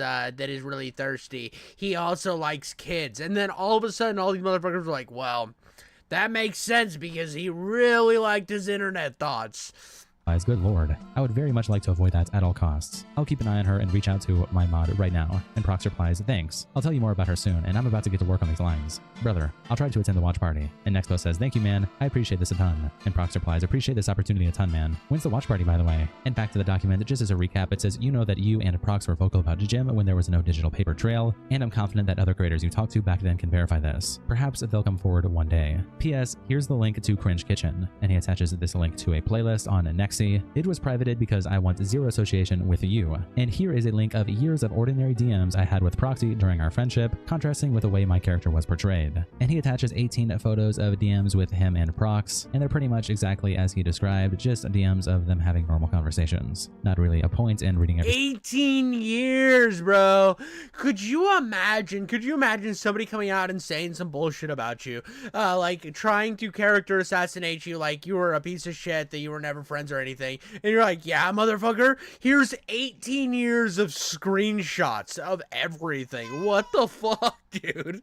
single one. Like this here, for example, normal DMs 11, where it's just Nexpo and Prox talking about doing playthroughs, or other various conversations about videos. That's pretty much what all these DMs look like. Mutahar, of course, someone else also mentioned in Mama Max's video, then quote tweets Nexpo by saying, regarding Mama Max, I believe Nexpo has said it best here concerning the Sloppenheimer linked video released against us. Max, to my knowledge, is considering suing Bro's pulling, dude, Mutahar is pulling out some Hassan Baker, some hummus pickles tactics and calling it Sloppenheimer. Mutahar has no room to call another YouTuber a slop tuber, bro. He literally, like, people criticize me for like putting a video on and talking my shit and bouncing back and forth. Mutahar just sits there and yaps for 20 minutes in front of the camera, and like the most boring shit ever. Like, again, I think that Mutahar has been entertaining. I'm not saying he's never been entertaining, but get the fuck out of here, bro. Your shit is just as sloppy as anybody else's.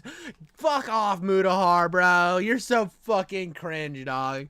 I take that kind of threat With seriously. everybody doing shit on this platform, dude, I don't give a fuck who you're like, unless they're making like unless it's like actual breakdowns, actual documentary style videos, got good shit going for them. Most of the shit on YouTube slop. It's not like we're all amateur fucking filmmakers, bro. I mean, I have my Friday video game reviews that sometimes I go a little fucking wacky and wild with. One in particular is my Forgive Me Father video. I went hard as a motherfucker in my editing and work on that video. But like, to be honest, most of the shit that most of us motherfuckers do on YouTube are slop-tastrophes. And all I can say is, I don't hire ChatGPT. Bring it on. Max accused me of spreading baseless rumors/accusations regarding a former collaborator while providing no tangible document, and simply required us to believe him at his word, which means fuck all. I'm not a perfect person. No one is. But in regards to the accusations Max spread about Jim, I did, after hearing, actually reach out to Jim and discuss with him, and while I don't speak to him, Jim wasn't surprised when I confronted him, as he had knowledge of these rumors long before I did. I myself only heard of them when Max and his friend Prox brought them up to me randomly, as he came to visit me in Houston while I was vacationing. At the time, he had lived with Jim, and I was on a term where I did believe Max at face value, a mistake I already have acknowledged before in detail. Max was once a friend, and sadly in the moment a lot of judgment can be clouded, and I don't state that as an excuse. In regards to the case of the vampire cult, I've been accused of destroying the case, which is simply not true. I've spoken to any survivor that came my way, provided my advice, and even offered money unconditionally to help the people involved in this story. Nearly everyone but Max has seemed to move on. I'd rather not waste my time and make a video on it, and I figure this should suffice. I don't want to waste my time on Max anymore, and frankly have no care what happens to him after this post. Fuck that guy. I do love, again, dude, this is kind of why I'm glad I'm covering this, is it just seems with all the other drama right now, Max decides upon his grand ego to come back and nobody fucking cared. The internet went fucking silent. Like, I'm sorry, if you, like, trying to categorize all the shit that's happened, like, with the Ethan Klein drama this year, it's just, it would be like a 5-hour video if you went from beginning to fucking end showing all the like, internet shit and all the tweets and all the drama back and forth and how it predates to other contexts. You would be here all fucking day. Mama Max, it's like, yeah, nobody fucking cares anymore, pal. Sure, we look like bad friends. You still fucked up. You're almost half of your fucking cases, dude. You still look like a fucking jackass at the end of the day. I'm sorry. Then over on the actual video, some people weighed in replying to Max, such as Southern Cannibal, who says, "Bro, I'm dead. Spencer just wanted a free place to live and unlimited McDonald's and Taco Bell." Surveillant replies, "Night Dogs deserved so much better. His friends ditched him." Bro, she was like, everything she said was bullshit. She just wanted that free Baja Blast. Mocked him and slandered him behind his back when he needed him most. He nearly ended himself. Heartbreaking. Mr. Sarge Snowman Chris says, "Please, man, for the love of God, stop using ChatGPT like it is God. You want to consider yourself a professional, but you use the ChatGPT for legal advice and had it draft your messages to content creators." Marquise Leary says, "Admitted to faking drama and threatening creators. Just give it up. We've seen through you. We know it's a LARP, but you did do the YouTube community one pretty big service. You started many people to critically look at pred hunters and realize how you're edgy boys at best and grifters at worst who shield your insecurities by going after." Well, and here's something too. I think that there are people that do good, and stopping these people, Chris Hansening these motherfuckers, can be a good thing. But I think you should work with local authorities. You should do it in the most professional way possible so that they get the fucking charge. Every time, and this is something that annoys me, that you will see a video of some guy just fucking taking yo, did you message this thinking it was a 12-year-old, and then they take their head and slam them through a fucking post, and it's like, yeah, bro, that dude just walked. Congratulations. That dude just got every one of those charges dropped because the case is too fucking messy for any prosecuting attorney to fucking touch. No prosecuting attorney is gonna want to touch that fucking case. You ruined every chance of that guy getting put through the legal system because you wanted to get clout online. Get the fuck out of here. There's people like fucking Vitaly. The only thing lower than you on the food chain. Medusa Frost replies to Max by saying, "Finally, something not Ethan, Hassan, or Destiny." Wavy Websurf replies, "Max." Nolan Walker replies, "It sucks your friends threw you under the bus, but you still lied about being a pea catcher that put them in jail for years for profit. You say with certainty that you And this is the most important part. Listening to all that other shit, it was just like, that's side drama. I'm sorry. If you're out here saying that you're catching the worst people on the entire world, people who hunt, who go after kids are the most disgusting, vile humans on the entire planet, and you made your platform, thanks for the love on the 1K, but your whole thing is you hunt the most vile people on the planet, supposedly, but in all reality, it was bullshit so that you can make ad revenue. Get the fuck out of here. And people like come after me and call me like a slop tuber or like that I'm just wanting to profit off of drama and shit, and I do. That's what I'm here to do. I'm here to make money, make jokes, and have a good time, and make money to talk about drama, video games, anime, and whatever the fuck else I want to talk about. That's my goal in this shit. When it comes to these people who are thinking they're saving the fucking world, but they're lying to their audience, that's one of the most disgusting things in the entire world. Absolutely disgusting. Pablo Sunny arrested, but then say you didn't, which makes it hard to believe any of your stories. At the very best, you're sensationalizing incredibly serious crimes and ruining someone else's case. You use random DMs from people who you haven't verified their identity. Dude, again, dude, he just, because he turns these into like, he used to turn these into like, well, he was a great editor. I would say Mama Max was a fantastic editor, but the problem is when you're doing like this sensation, he cared more about the sensationalization of everything than the actual of catching these guys. So when you're doing shit because you're like, oh, I'm a film editor, but also I'm a benefit to mankind and what I do matters. Unlike these other guys who are just kind of fucking making their funny little videos about video games. I've moved on from that. I grew up. I'm now a hero to society. And that's exactly what Mama Max was doing. Like, he could come out with a thing that was like a year ago that said Mutahar and him got in an argument, and Mutahar's like, one day I'm gonna burn your career down. And it still wouldn't change the fact that he lied and mishandled evidence on multiple different occasions, and didn't catch all the people he talked about catching. Like, so therefore, you're just making fan fictions about you hunting pedophiles. Identity, and if you did, you didn't convey that to the audience properly. You could have looked at public police reports and arrest records to verify if he was arrested, but you took DMs to be a fact. Not to mention the genuinely insane things you've done, such as create fake victims and their stories, while presenting them as true, only stating that your recreation of events was the fictional part. Sneaky Cove replies, well, there certainly are at least two sides to every story. If the DMs are to be believed, it seriously does look like a lot of people, Max included, did a lot of shitty things and a scapegoat was decided on. Everyone involved could have handled these situations so much better. Greffin says in our members members-only Discord, anyone who takes this seriously is an insane person, and his framing is psychotic. Blaming Mutahar and Nick DeOrio, and to a lesser extent Nexpo, for thinking Spencer is a fraud, while proving that she is a fraud, is so crazy. Why would you do this, Nick? By the way, you're right, Mama Max. Spencer is 100% and This is why this shit's so fucking funny, is none of the actual important evidence here, and this is kind of what I thought we would get from the whole Mama Max situation. That's why we're watching Internet Versus. I think Connor does a really good job with all this. I think that Mama Max cares more about the optics of a situation than the situation itself, and that's so disgusting when you're supposed to be doing something like catching the scourge of the earth. is right to say that he should give up and stop making videos. His response to what do you do to make sure the P's actually go to jail being, I ask the police why my ARG clown operation doesn't get results, is not addressed at any point. Shout out to our tier 3 members, internet representatives, Kiko and Sal Sao. Thank you guys so much for the support. Well, and here's the thing, like, that's the biggest problem, and it sounds like he didn't address any of that. He was just like, yeah, Mudahar's a bad friend. Nick DeOrio's a bad friend. They're not my friends, guys. Shut the fuck up, bro. Nobody gives a fuck about that shit, dude. Nobody, like, is gonna shit on your fucking porch. Like, oh, they shit on your porch. Big fucking deal. Oh, my God, your life's so hard, dude. Oh, my God. Wah.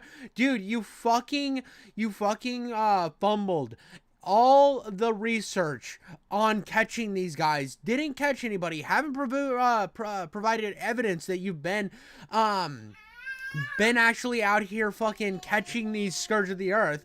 But now they're bad friends, so we should forget about all the transitions. Get the fuck out of here, bro. It's taking yeah, dude, that's kind of funny. So here's the thing that if we're, this is a great way to end this segment, right? Jacob and Marie said something funny in chat. It's kind of weird how Mutahar all of a sudden has taken as an authority on pedo hunting from doing dark web videos, cyber security stuff. And this is kind of a thing where I was taking kind of an aim at him after the whole Nux Taku situation. Now, he came out and did his whole post-Nux clarity thing, which to a lot of people showed him as a snake in the grass, because all of a sudden he had a problem with Nux because Chud Logic was in his ear, and Chud Logic hates Nux, and it became this whole thing that was taking like thumbnails that Nux had changed, taking segments where Nux was showing cringe hentai adjacent shit, or sometimes almost hentai shit that was actively on YouTube, and showing it to other content creators, and they gave their permission to Nux to upload that video. It was all okay until it wasn't okay, and then all of a sudden Mutahar fucking pulls the rug out and throws his friend under the bus. Now, he did delete the video and kind of walk back this shit, but come the fuck on, dude. The video had a great name though. Post-Nux Clarity, incredible name. But it's just like so funny. He acted like, oh, I've never would be a part of that stuff. I've never, I would not, I don't even know anything. I wouldn't know anything about that. It's like, motherfucker, you scourge the dark web. You think that you ain't seeing like some creepy ass fucking weird shit when you're doing your dark web searches? Get the fuck out of here. Stop high-roading motherfuckers and acting like you're so pristine. Like, yo, I remember thinking when Nux showed me that was so crazy, and I just laughed and did it for content. And you know, at the time I thought it was a little weird. Shut the fuck up, bro. Like, yeah, quit acting like the cringe shit that Nux showed you on his fucking I made content creators cringe video is ruining your virgin eyes when you're scourging the dark web. And this is the thing about the whole situation, and it's not that I hate Mutahar. I don't think if Mutahar wanted to work with me, I would happily work with Mutahar. I just probably want to become his best fucking friend in the world, because I think he's proven himself time and time again that he's not a reliable friend. And that's how a lot of these content creator motherfuckers are. They like, especially in today's day and internet where so many people are fucking Reddit brained and shit, is they try to high road people all the time when they know that they got skeletons in their closet too. And the fact that they try to hide it is just fucking hilarious.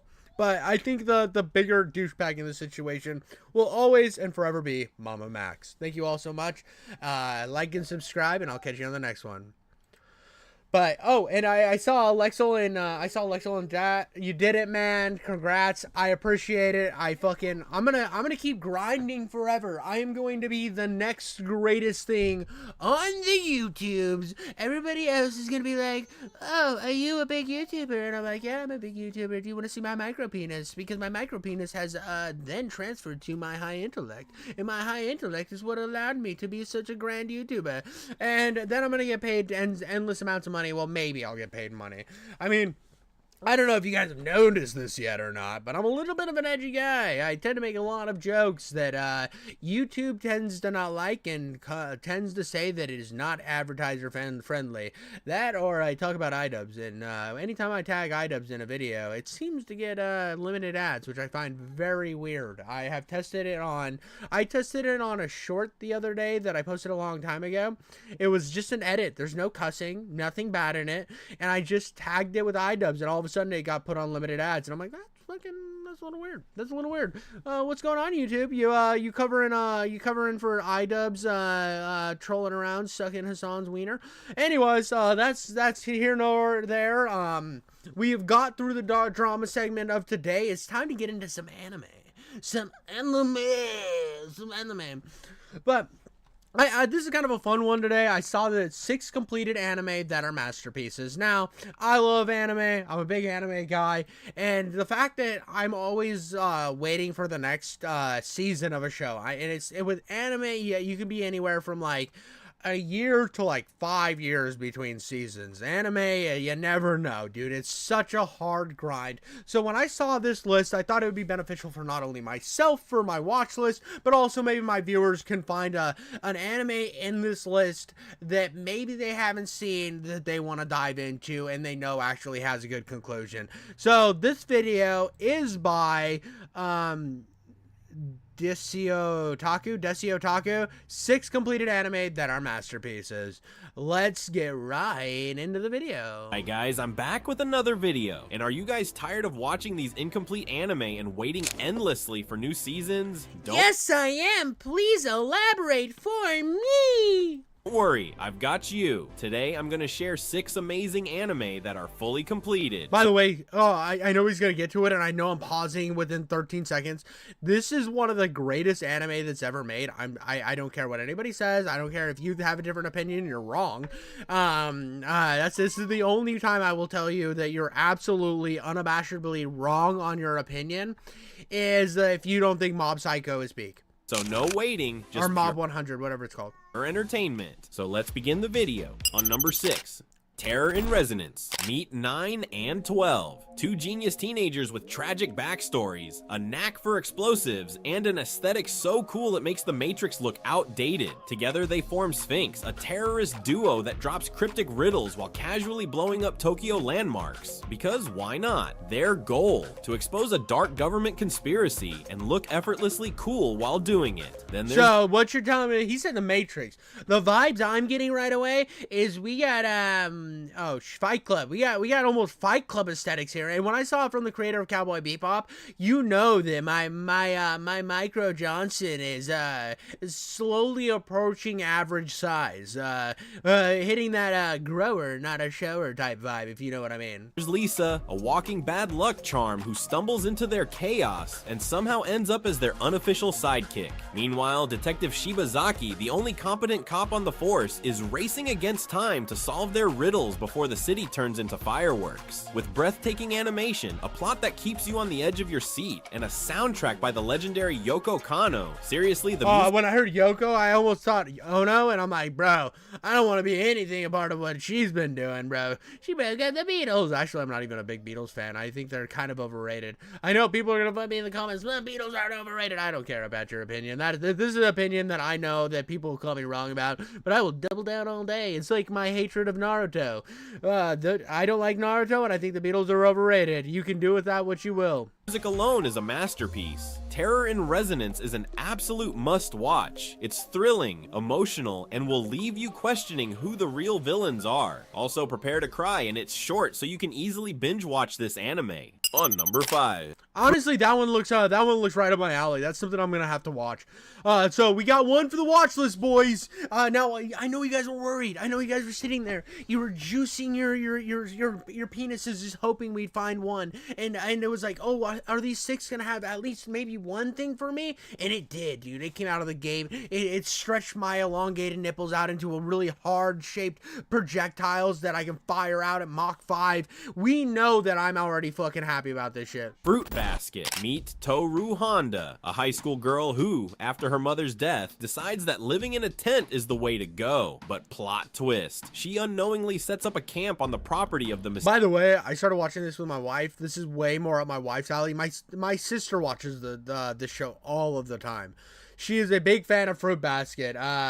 Beatles have such a volume of catchy songs. I never understood the hate. I don't hate them. I said they're overrated. That's not me saying that I hate them, right? So I think the Beatles are credited with a lot, which they deserve some of the credit, but I think that they're over encompassed, like they're given credit for like all of modern rock and roll, which I do believe is wrong. And a lot of Beatles fans also do the thing where they hype up the Beatles and they tear down people like Elvis, which I think is so disgustingly wrong. I think it's not even that I think the Beatles are overrated. I think hardcore Beatles fans have pissed me off throughout my lifetime to the point that I've just taken the stance where I'm against the Beatles. That's actually the point. Naruto fans did the same motherfucking thing to me. I don't think I hate these groups. I just don't think I like the fan bases because I think that Naruto, I didn't like the show at all whatsoever, but the Naruto fans made me actively hate the show. But the Beatles fans be like fucking insufferable. Mysterious Soma. But no, my sister watched this. I think my sister watched Fruit Basket. I think this is the one where whenever they like touch a girl, they fucking turn into an animal. Family. One landslide later, her tent is toast and she's taken in by her class. Yep, this is the animal one. This one's like not bad. On my opinions on this absolute goonosphere, this is like a fan servicey anime. This is a romance anime. Sort of. I don't know. It just wasn't really up my creek. It's not bad in terms of writing and stuff. My wife thought it was pretty good. I need to maybe watch a little bit more because I want my wife to like not be cringed out by the shit I watch when I come home from work.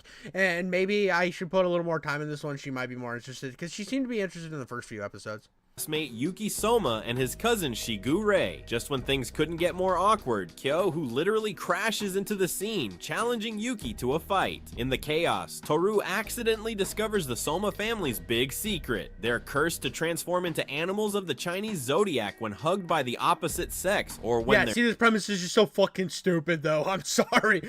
Oh no, if we happen to be hugged by the opposite sex, we turn into an animal. So if we were ever to actually have some bump ugly times, we become zoophiles. I don't know, dude. This shit does, like, again, it kind of comes off like a romance novel type shit, which I can get, and I like understand that women be reading some wild shit in their romance novels.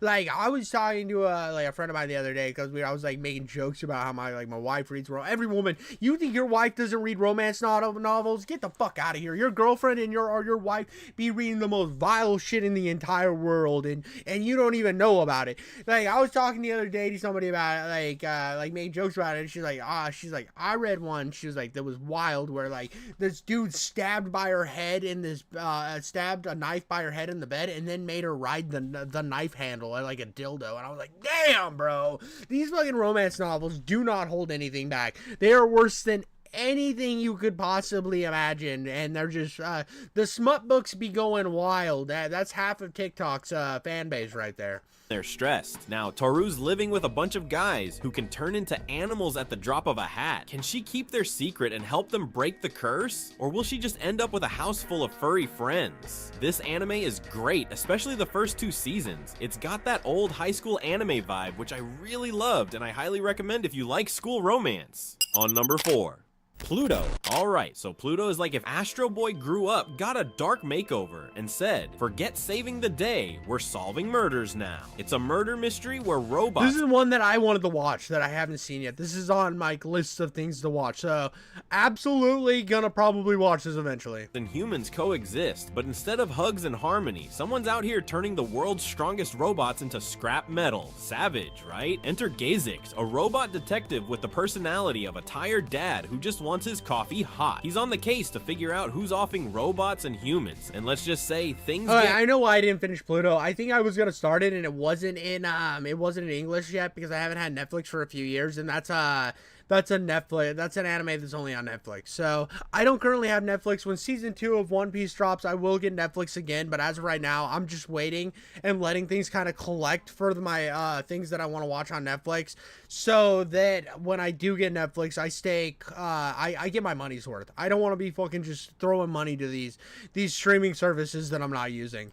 real deep, real fast. This dude's got the tech, the brains, and probably some hidden gadgets that could make anyone blush. The story's a slow burn, but it's packed with drama, existential questions, and plot twists that'll make your circuits fry. Also, the robots, they're way too human. Like, one of them has more emotional baggage than your ex, and another's got arms strong enough to, well, let's just say, they could crush more than just steel. Oh, they be crushing some pussies. They be doing the old rap, and then just like when they do that, it just fires the girl to Mars, dude. Which I honestly am against that. I think foreplay should be kind of more sensual. I'm not a big fan of slapping a pussy so hard you send them into galactic territory. That's just my position on how you should handle lovemaking, but I know everybody's got their own thing. It's deep, it's dark, and it'll leave you questioning life, love, and whether robots have better game than us. On number 3, Mob Psycho 100. Peak.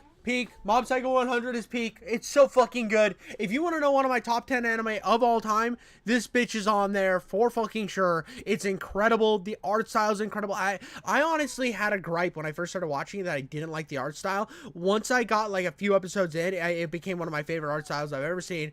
It's written by the guy who wrote One Punch Man. I'm juicing my fucking penis right now, bro. I'm so fucking hyped about this shit that it's so fucking good. This is one of my favorite anime of all time. Meet Mob, a middle schooler with the emotional range of a potato, but the psychic power of a literal god. He just wants to live a normal life, impress his crush, and maybe get ripped with... By the way, his emotional range isn't like that wild, but it's a character thing of him. So like, you might be thinking, oh, he's a boring protagonist. No, when he does feel emotion, he goes like fucking like giggity schmoodle mode on the beat, bro, and he just goes fucking wild. And it's part of like his charm and what it builds on the story. It's not just, oh, we have the funny stone-faced protagonist, kind of like a copy of One Punch Man where he's overpowered and very kind of like that boring character trope. You might think that because it's written by the same guy, but his emotional moments are incredible in the anime. With the Body Improvement Club, but life has other plans. Enter Reigen, Mob's mentor and self-proclaimed world's greatest psychic, who is actually just a con artist with the confidence of 10 CEOs. He exploits Mob's powers for ghost-busting gigs while delivering inspirational speeches like a discount life coach. Meanwhile, Mob keeps running into crazy Esper villains, cult leaders, and psychic gangs who all want to fight him. But joke's on them, Mob doesn't even care about being the strongest. Will Mob learn to control his emotions before he explodes? Literally? Will Reigen ever stop scamming people? Will the Body Improvement Club finally help Mob get swole? It's one of those anime that you avoid most of the time, but when you watch it... Nah, don't avoid this. I'm telling you right now, you need to stop fucking putting this on your backlog and watch it tomorrow. This is one of the greatest things I've seen. Want more? That's how good it is. With great action and hilarious characters, this anime is just amazing. On number 2, Dororo. In the chaotic era of... Another peak. Another fucking peak anime. Now I have about 3 or 4 more episodes until the finish of this anime, but I'm in love with this. This one completely consumed me from the moment it started. I am absolutely obsessed with Dororo. It is so good. It is incredible. This is another one that is just peak. So if you want a King Jiffy Coats approved anime, this is probably up there with my top 10, maybe. I like Mob Psycho for completely different reasons than I like this one, but there's just something incredible about this show. Of Japan's warring states, Lord It's got like Berserk vibes, but it's not quite full Berserk. It's I don't know. It's like Berserk meets Vagabond in a way. I don't know. It's hard to explain because it does have a lot of ties to a lot of other shit that I hold near and dear, and it's so perfect. Daigo decides that parenting isn't really his thing, so he strikes a deal with 12 demons, trading his unborn son's body parts for a flourishing kingdom. The baby is born looking like a DIY project gone wrong, missing limbs, eyes, ears. Bro, he's just fucking muscles on bone. He looks so disgusting. He's a little flesh muppet. Even skin. He tosses him into a river, assuming that's the end of it. But surprise, a kind-hearted medicine man rescues the infant and outfits him with an arsenal of prosthetics. Now named Hayaki Maru, he embarks on a quest to reclaim his missing body parts by slaying the very demons his dad made deals with. Along the way, he teams up with Dororo, a pint-sized thief with a knack for getting into trouble. Together, they slice and dice their way through a demon-infested landscape, proving that family drama in feudal Japan is literally disarming. What I love about Dororo is how it dives into deep themes. We're talking about identity, what it means to be human, and the struggle between good and evil. You watch Hayaki... Dude, and it's like, it just, the moments of humanity in this, and this is like the comparison I get to Berserk, is there's these high-end violent action sequences and brutality that is showcased throughout the entirety of this anime, but the best parts of it are the moments of humanity you get in between, which I think when it's able to balance that is one of the best things that an anime or any media can do, and that is something that hands down Dororo does. Kimaru not only try to reclaim his physical form, but also discover what it truly means to have a soul. It's super philosophical and it gets you thinking. On number 1, Code Geass, Lelouch, a guy who gets a superpower called GS that lets him command anyone to do his bidding. Yep. I watched most of Code Geass. I still have a lot to go on Code. I've watched a lot of it, but I still have a lot to go. I got a little burnt out with Code Geass. Not that it's not great. It is really good. I just hit a point where I just didn't care anymore. And there was something else that was grabbing my attention. I think a new season of Shangri-La Frontier and Solo Leveling came out. And again, I think what Code Geass does is incredible. But I just lost a little bit of interest in something I do need to catch back up on. I personally like Dororo and Mob Psycho better. Now, I know people are going to find that statement controversial because I haven't finished Code Geass. But there was just like, I find the mileage on the protagonist of Code Geass to be waning. It's not that he's not a good protagonist or an interesting protagonist. I just feel like you get to a point where it's like, okay, I see where this is going. It's kind of the same problem I had with Death Note, where I hit a point with Death Note, and I finished Death Note, but I hit a point with Death Note where I was like, I just don't care anymore. I don't like the protagonist. I understand that he's turning into the villain or whatever, but I've just hit my... And again, I haven't finished Code Geass, so I don't know if he turns into a villain or whatever. But I hit a point with it where I was just like, I don't fucking care anymore, dude. I just don't care. All the interest that I had in this previously has waned.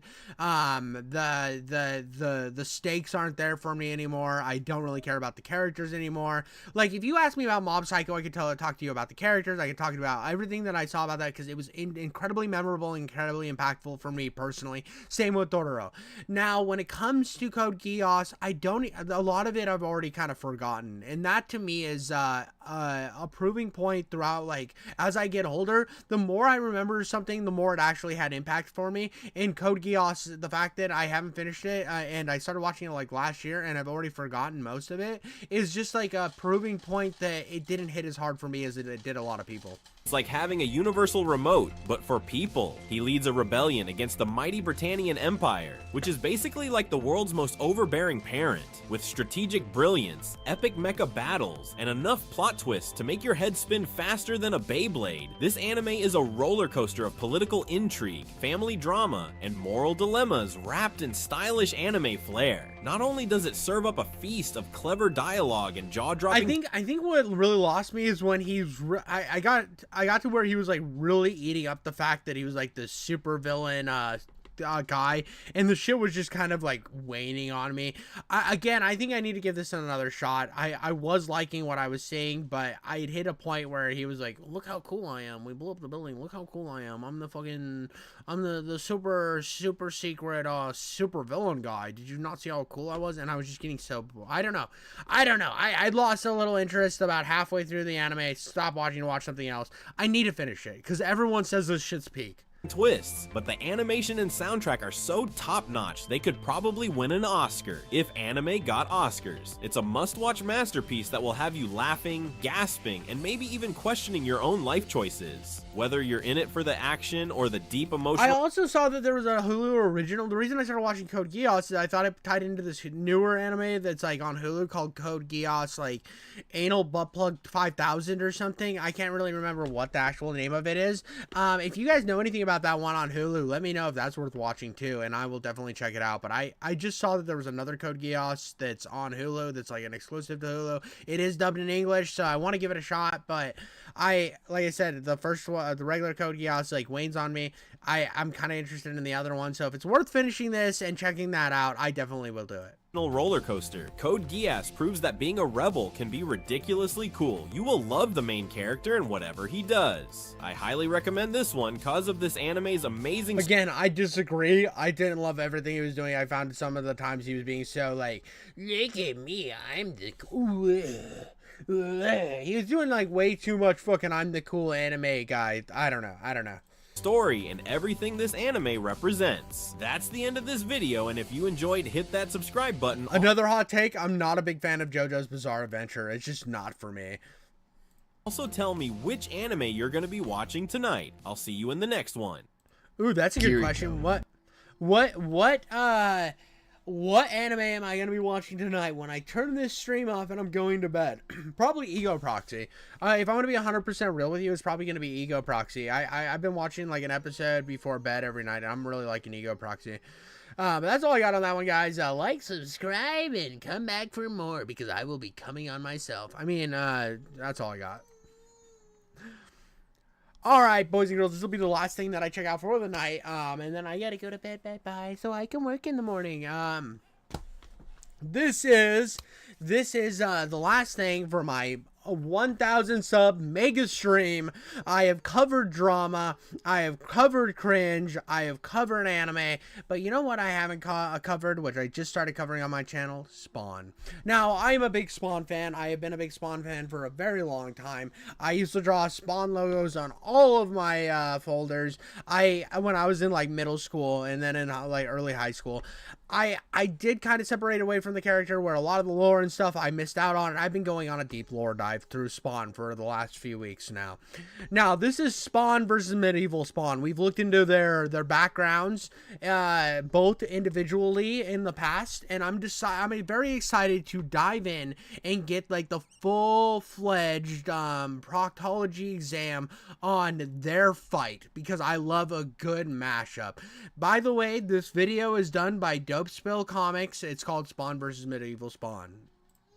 Hey guys, welcome back. So now it's your boy Dope, reaching out from the self-quarantine to where, like, for the past week I've been locked into MK11 playing Spawn, and I looked up like, man, I ain't posted a video in 4 days. And by the way, I really, if there's one more game that I need for my original Xbox that I need to like buy, because I don't buy a ton of retro games, but every once in a while I'll see like a lot or something and I'll buy it. I pretty much have everything that I want, but one game that I'm missing in my collection is the Spawn game. I loved the Spawn game when I was a kid. I lost my copy throughout the years. I am eventually going to get another copy because it was one of the most fun video games from my childhood, and I would love to dive into that game again. Man, like, I've been glued to this game, like locked in, sending a number of these poor souls straight to Malbosia with little to no closure. But also while I was playing, I noticed there's a number of like Spawn Easter eggs, like throughout the different gear you can pick up and a number of the different skins, to where one of which is your medieval Spawn, who is Sir John of York. And so I just figured, why not? By the way, the Mortal Kombat 11 medieval Spawn looks mid as hell, dude. That looks so mid compared to what the peak medieval Spawn looks like, and I will pull that up while I hit play on the video. Talk about this guy, because I don't think nobody else really has. And like prior to this point, we talked about Dark Ages Spawn from the 12th century, who I'm not gonna front is actually my favorite between the two, but even still, I get it, Medieval Spawn. He has a way more interesting story, but I think that Medieval Spawn has a better look, dude. I talked about that when I was going into the deep dive of Dark Age Spawn, that I think, I mean, dude, just look at this. Look how, let's view image, bro. Look how sick this is, dude. Like, just look how sick Medieval Spawn looks, dude. And again, I think that Dark Age Spawn looks really dope. Really, he's a cool looking character, but I just don't think that he holds a candle to the way Medieval Spawn looks, bro. Oh my god, dude, this is just so peak, bro. This is so peak. I love this. It's so sick. And Dark Age Spawn just, he looks too much like, Judge Fear from Judge Dredd, to where I feel like it just doesn't hit as hard. But again, I think his story's incredibly interesting, and I wish they would have done more, because I think they ended his comic book run. Spawn is the fan favorite, but Dark Ages Spawn is still better. But even still, I want people to have an idea of who Medieval Spawn is. Alright, so let's break this down. And I know I'm pausing again, and I think that this would have caused, healed this rift in the community. And by creating Dark Ages Spawn, they did put a rift in, like, the Spawn community, because a lot of people were like, why are you replacing Medieval Spawn when he's already so cool? Like, we already have the cool Medieval Spawn. Why do we need another? They should have just worked this guy's story into Medieval Spawn's story, because there's already like a lot of questions behind Medieval Spawn, and there's not a ton of information out there, so they could have just overlapped the two and made it the same thing. But first, if you're new to the channel, be sure to subscribe to catch the spills every week, and don't forget to hit that bell up top, so we can squat up in the comments for the first hour. By the way, guys, do the same thing for me. I want you to smash the like button as hard as you smash your girlfriend's pussy at night, or your boyfriend's butthole. I don't know. You guys do you, boo-boo. Also, make sure to hit a like, leave a comment how you think I'm the most crude, awful person on the internet. I don't care. I love you all, and I'm gonna keep making stuff for you guys till the end of time.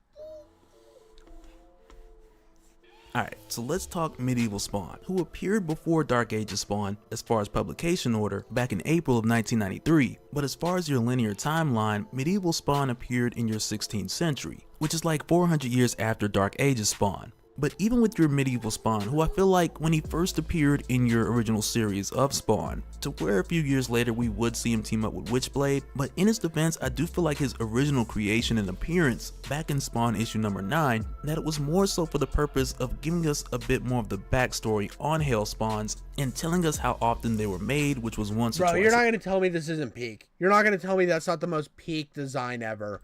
Century, and not necessarily because, and I get that they're different time periods, and I get that there's a reason for having both. It's just, I think that they just should have gone with maybe a different direction. I know that Medieval Spawn is kind of supposed to be more like closer to like Conan the Barbarian type look, but they should have called him like Barbarian Spawn, and I think that would have like kind of removed that divide. That I think that there is a conversation about these two, and I think the conversation would be vastly different if they would have just called him like Barbarian Spawn and went in a little bit different direction. it took a long time to make a Hell Spawn, because once selected, they'd be back in the land of the living anywhere between 5 to 10 years. But because of the amount of power it took to put into one Hell Spawn, it would at least take Malbolgia another 50 years. And likely because of the soul selection process, or the requirements for the souls needed to put into a Hell Spawn, which could all around be like that 6,000 number, which is something that we got from Agent Twitch, who had followed up with the soul who had escaped from Al Simmons back when the Violator had ripped his heart out. Because when that happened, one of the souls had gotten away, and that one soul was like this kid named Christopher, but we had found out that that one soul was 1 out of 6,000 who were drawn into Spawn when he was originally given his power. And so now, because of the way that the Spawn narrative starts off, like from the first issue, with him just being on Earth 5 years after his death, with little to no memory, like at first he didn't even remember his wife, Wanda, who was the whole reason for him making the deal and coming back, but day one when he arrived, all he remembered was her face, and he really just had to rebuild his memories from there. But in the case of Medieval Spawn, he didn't really get the rich backstory treatment. But when we first got Medieval Spawn, like I said, his purpose was much more for the reasoning of explaining more things and taking a deeper dive into the mythology, which we were briefly introduced to in Spawn issue 9. But when we had first seen him, he knew that he was Sir John of York. He knew that he had made a deal with the Dark One, who we would know as Malbosia, because he wanted to return again to see his sister, to whom he promised that he'd see that she'd get married before he died. But of course, when he came back, that was already a done deal, with him returning within that 5 to 10 year gap. But as far as our introduction to him, it came about when he had crossed paths with this woman who was in distress, and she had told him that her sister was taken by some ogre and dragged into a cave, so of course he had went there to help her out. But with doing so— Whoa, we know what's going on in that cave, bro. Not nice stuff, dude. Good thing Medieval Spawn was Sir John of Yorkenstein was going there to smash and steam some ogre butthole. lo and behold, the woman who was in distress wasn't so much in distress, and as it turned out, she was Angela, a warrior who was sent from heaven with the mission of hunting down and— Okay, I was wrong entirely. The ogre was not smashing any buttholes. It was all a ploy, and it got your boy King Jiffy Coats all lost. But goddamn those titties, though. I'm gonna be real with you. Those are some nice titties, and I love the artwork of these old Spawn comics. I think they're so incredible. But yeah, no, she's got a lot of things going. There's a part of me that kind of wants to root for her against Spawn. killing Hellspawn. And at the time, I gotta tell you, like, this was a great introduction for her. But for good old St. John of York, this first appearance was a RIP, open and shut. But even with this, like, the way he was taken out here, it doesn't discredit his skills as a warrior. Like, not all the way, because the specific weapon he was killed with, he was caught off guard with, which at the time was just referred to as Angela's Lance. But as we were told, it had the ability to destroy a Hellspawn at close range, which Angela only caught on Sir John after tricking him into a dark corner. And so for that reason, I'm not really gonna hold him to it. But with Medieval Spawn, even though he was killed in your 16th century, he was later brought back, like, much later on. Hey, a typical Spawn trope. Yeah, kill a Spawn. Todd McFarlane says, wait. I was beating him one in the bathroom, and I just had a great idea. What if instead of him dying, he just doesn't, and we give a Spawn a new power? Around your Spawn issue number 300, which was definitely around like one of your craziest, like, top 5 Al Simmons moments. Because around this time when Simmons had nearly used all of his necroplasm, which was really what that clock was for in Spawn issue 1, which would always go down anytime he used his powers. And not even like every time he uses powers, because some things wouldn't be as taxing, but for the most part when he did use them, that was the clock that was running out. But around this time when he had tricked the Violator and Godsend into being in the same place at the same time, and mainly with Simmons knowing how badly— Bro, look at the Violator's drip in this comic, bro. He went from Danny DeVito straight to fucking Marlon Brando. Damn, bro, look what 300 issues will do for a motherfucker. Violator wanted his symbiote suit, but with him using himself in the symbiote suit as bait, Simmons allowed himself to get captured just to bring the two of them together, which was really his plan to set off a number of things, which in addition to that set off some other things. Bro, even the Violator got a matty thick fucking redesign here, bro. Look how fucking massive he is. He doesn't look like a twink demon anymore. He's like full-fledged Papa Bear plowing buttholes demon. Takes us back to Medieval Spawn, but we'll get to that in just a minute. But essentially with Spawn putting together this whole plan to do this here, and also knowing that when he allowed himself to get caught that the Violator would take what he wanted, which was essentially his suit, but also with this being done here, this was the Violator's toxic chemical plant, which also served as a headquarters, which is why Simmons wanted to destroy the place altogether. But with just blowing up this facility, he knew that it would take out everyone who worked there, and really just everyone there except for those who were not mortal. And because of that, only the Violator, Godsend, and Simmons were left remaining. And it's here where the Violator had thought with him having Simmons' suit that he had the remainder of his powers. But in what is truly one of my all-time favorite Spawn moments, it's when he walks through the fire of this explosion and he uses the ash from this burnt down facility and he draws on his face. Oh, dude, that's fucking fire. Come on, dude. Dude, these Spawn comics get me every fucking time, dude. That, like, just how cinematic that moment is. Just to walk through, just pull ash. I'm gonna fucking beat your fucking dick in, Violator. Oh, it's so good. And he draws on his body like the symbols that would usually be on his symbiote suit, and he picks up the barbed wire and puts it around his arm, and he's sticking bones throughout his forearms, he's putting somebody's skull in his stomach, and more or less making what the suit would be and placing it, like drawing it on his body right now. And lastly, he took like the flag that fell and tied it around his neck like a cape. But he did all of this first to tell the Violator that the suit does not make him Spawn. But also, Simmons did this to let the Violator know that though the Violator thinks that he has the last bit of his power, of which the Violator used to try to raise a bunch of demons to come after Simmons. I mean, it was cool when he did the other stuff, and the other stuff's still cool, but it loses that cinematic effect because bro's just going on these like little fucking finders keepers, like he's playing I Spy with body parts to try to make the suit.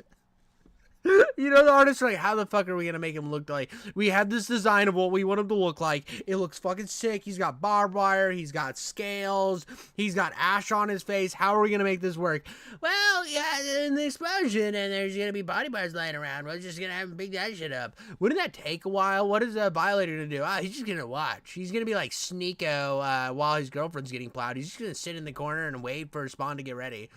But then in return, when Simmons started raising the dead, this just confused the Violator even more because Simmons was still showing to have power even without his suit. But with kind of skimming through this, the way that this points back to Medieval Spawn is because when Simmons had ran up the clock and used the last of his power by pretty much necroplasm nuking everything that was left there, which is something he did with the plans of originally leaving slithers of his suit with other people who would take over after he died, but as it turned out, using the last of his power didn't quite have the ending that he thought it would, or at least what he was told. With on one hand, instead of it killing him, it actually reset his powers, which then at the time caused the clock to gradually count up. But he also shared this power with his replacements like he had planned, but along with this, a number of spawns from the past, which were long gone, had been reborn. Yes! Yes! The goat! The fucking goat! Yes, it's cool that I get it. We get to see Medieval Spawn again because he looks so fucking cool looking. But the goat is Gunslinger Spawn. Gunslinger Spawn is the goat. I can't wait to dive into more Gunslinger Spawn shit. I have some videos queued up eventually that we will get to, but he is he's the best of all of them. I'm sorry, he has the best design. I mean, Al Simmons obviously is the best Spawn, but this guy is like the best designed Spawn. To whom one of which was your Medieval Spawn, who early on from the time of his rebirth, he had been captured and taken to Vatican City under order of the Pope, who had pretty much just locked him up in the basement. But what they were doing with him here, it was like within this setup to where they had this agency. By the way, we have an American Pope now, and I think that he can understand English quite well. Probably watches King Jiffy Coates' stream because I am probably the most holy streamer on the platform. And content creator, I'm just a very godly individual. Well, what are you doing with the Spawn body right now, Mr. Pope? I need some answers. These are answers that need to be questions that need answers, my friend. My friend, Mr. American Pope, what is in the basement of the Vatican? You must tell me now.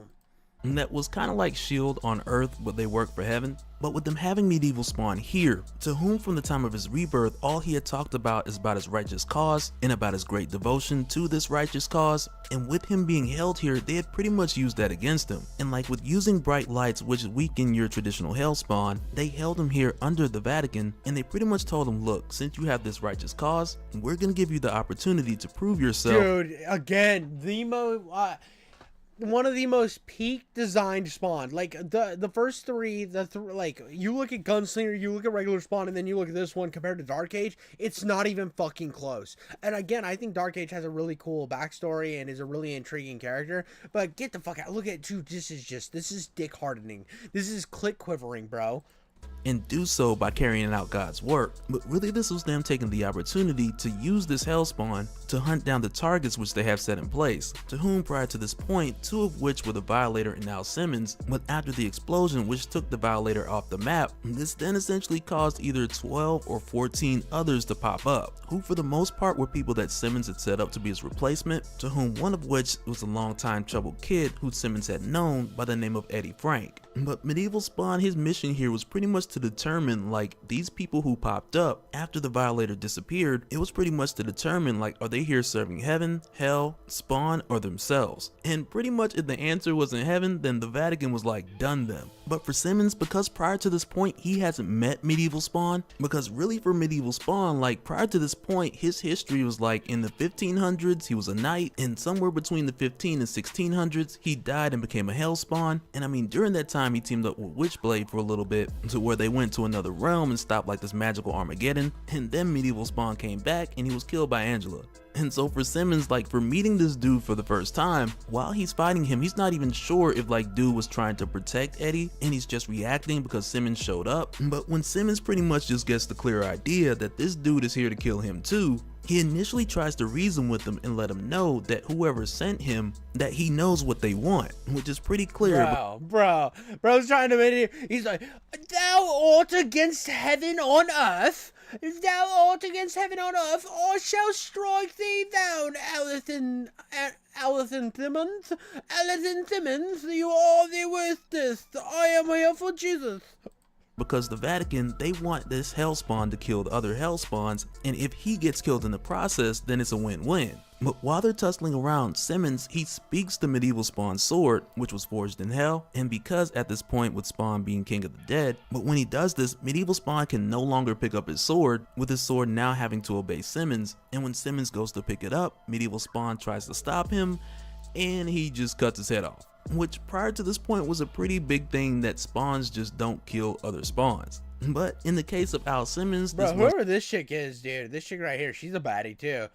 Girl Spawn's a fucking baddie. The first, and it definitely wasn't the last rule that he broke in the book of rules between heaven and hell. But once again, this brought an end to your Medieval Spawn. But aside from this, there's two things that I wanted to mention. Because one, like after your first appearance of Medieval Spawn, where there was this team up between Medieval Spawn and Witchblade, that was like one of your instances to where he had traveled to your Top Cow universe, to where when he did, he ran into Katrina Godliff, who was the current Witchblade at that time, to where they teamed up and saved like this kingdom. I need to go on a Witchblade deep dive because they're talking about her a lot in this and I don't know anything about this character. Elves. But as it turned out, when he first went there, he was calling her by name when it appeared that they first met, which was mainly because the two of them, they had been lovers for a brief moment while he was human not long before he had died and became a Hellspawn. But also as a brief mention, aside from your 1996 Medieval Spawn and Witchblade, you also have your 2018 Medieval Spawn and Witchblade, which I didn't want to so much include in this one because this version of Medieval Spawn, Todd McFarlane has more so described this one as like a retelling or a newer version of that character. So if anything, I figure like when we get to that, we do it in a separate video because the ending of that story. Dude, I want to get into this too because again, you know your boy likes some Medieval Spawn. I'm gonna be diving into probably more Medieval Spawn in the future. I'm gonna be diving into more Gunslinger Spawn. I need to figure out more about this Witchblade character. I want to check her out more. I mean, check her out because she's be sexy. But and for my female audience, you got tons of some beefy man meat to look at. Don't act like I'm the only one checking out features on the human body. But I'm gonna be diving into all this. I am going to live and die by the lore. I am swimming in a cum vat of lore. Story is very different. And so now real quick, I want to give a shout out to all the Patreons. Thank you guys for all your support. You guys are the best. But for everybody watching, there's a lot of wild stuff going on out. Yeah, by the way, guys, the world's crazy. I appreciate everybody who watches and likes and subscribes and shares and dislikes all my videos. You guys are awesome. I love doing these little lore breakdowns. I know that I am Slopomus Maximus of content creator. I am commentary, douche, Kugalore, King Jiffy. But I do like that you all show up and you enjoy my content for those of you who do. I really do appreciate it. Out there. So first and foremost, stay safe. Call your loved ones, your friends, stay in touch. Like digitally. Now that'll do it for this one, guys. Be safe. I thought maybe he had one. Again in the next. I saw this picture in the last section of the video, and I thought maybe he had a little more to add. But I think Dope Spill Comics is one of my favorite creators when it comes to Spawn and stuff. I think he just does incredible videos. Go give him some love. Give him a big ol' like a dooski. I'm gonna hit that sub button. Leave that comment. I'm gonna give it just sexy. I'm just gonna write sexy there, dude. That's all I'm gonna do. Comment, boom, helping his algorithm. I know that he probably doesn't need that. He got 41,000. He deserves more views. This is a great video.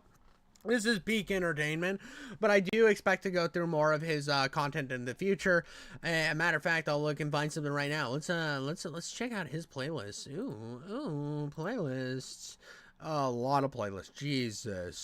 Jesus, Broby, constantly spitting out at least he categorizes his stuff. I'm so bad at putting my own shit in categories. I just am the worst, bro. I'm like an AIDS goblin when it comes to categorizing stuff, because I just don't know the best way to go about it, because I do so much shit. I did start up a Spawn playlist, so definitely check that out. They're gonna keep adding videos every so often. Here we go.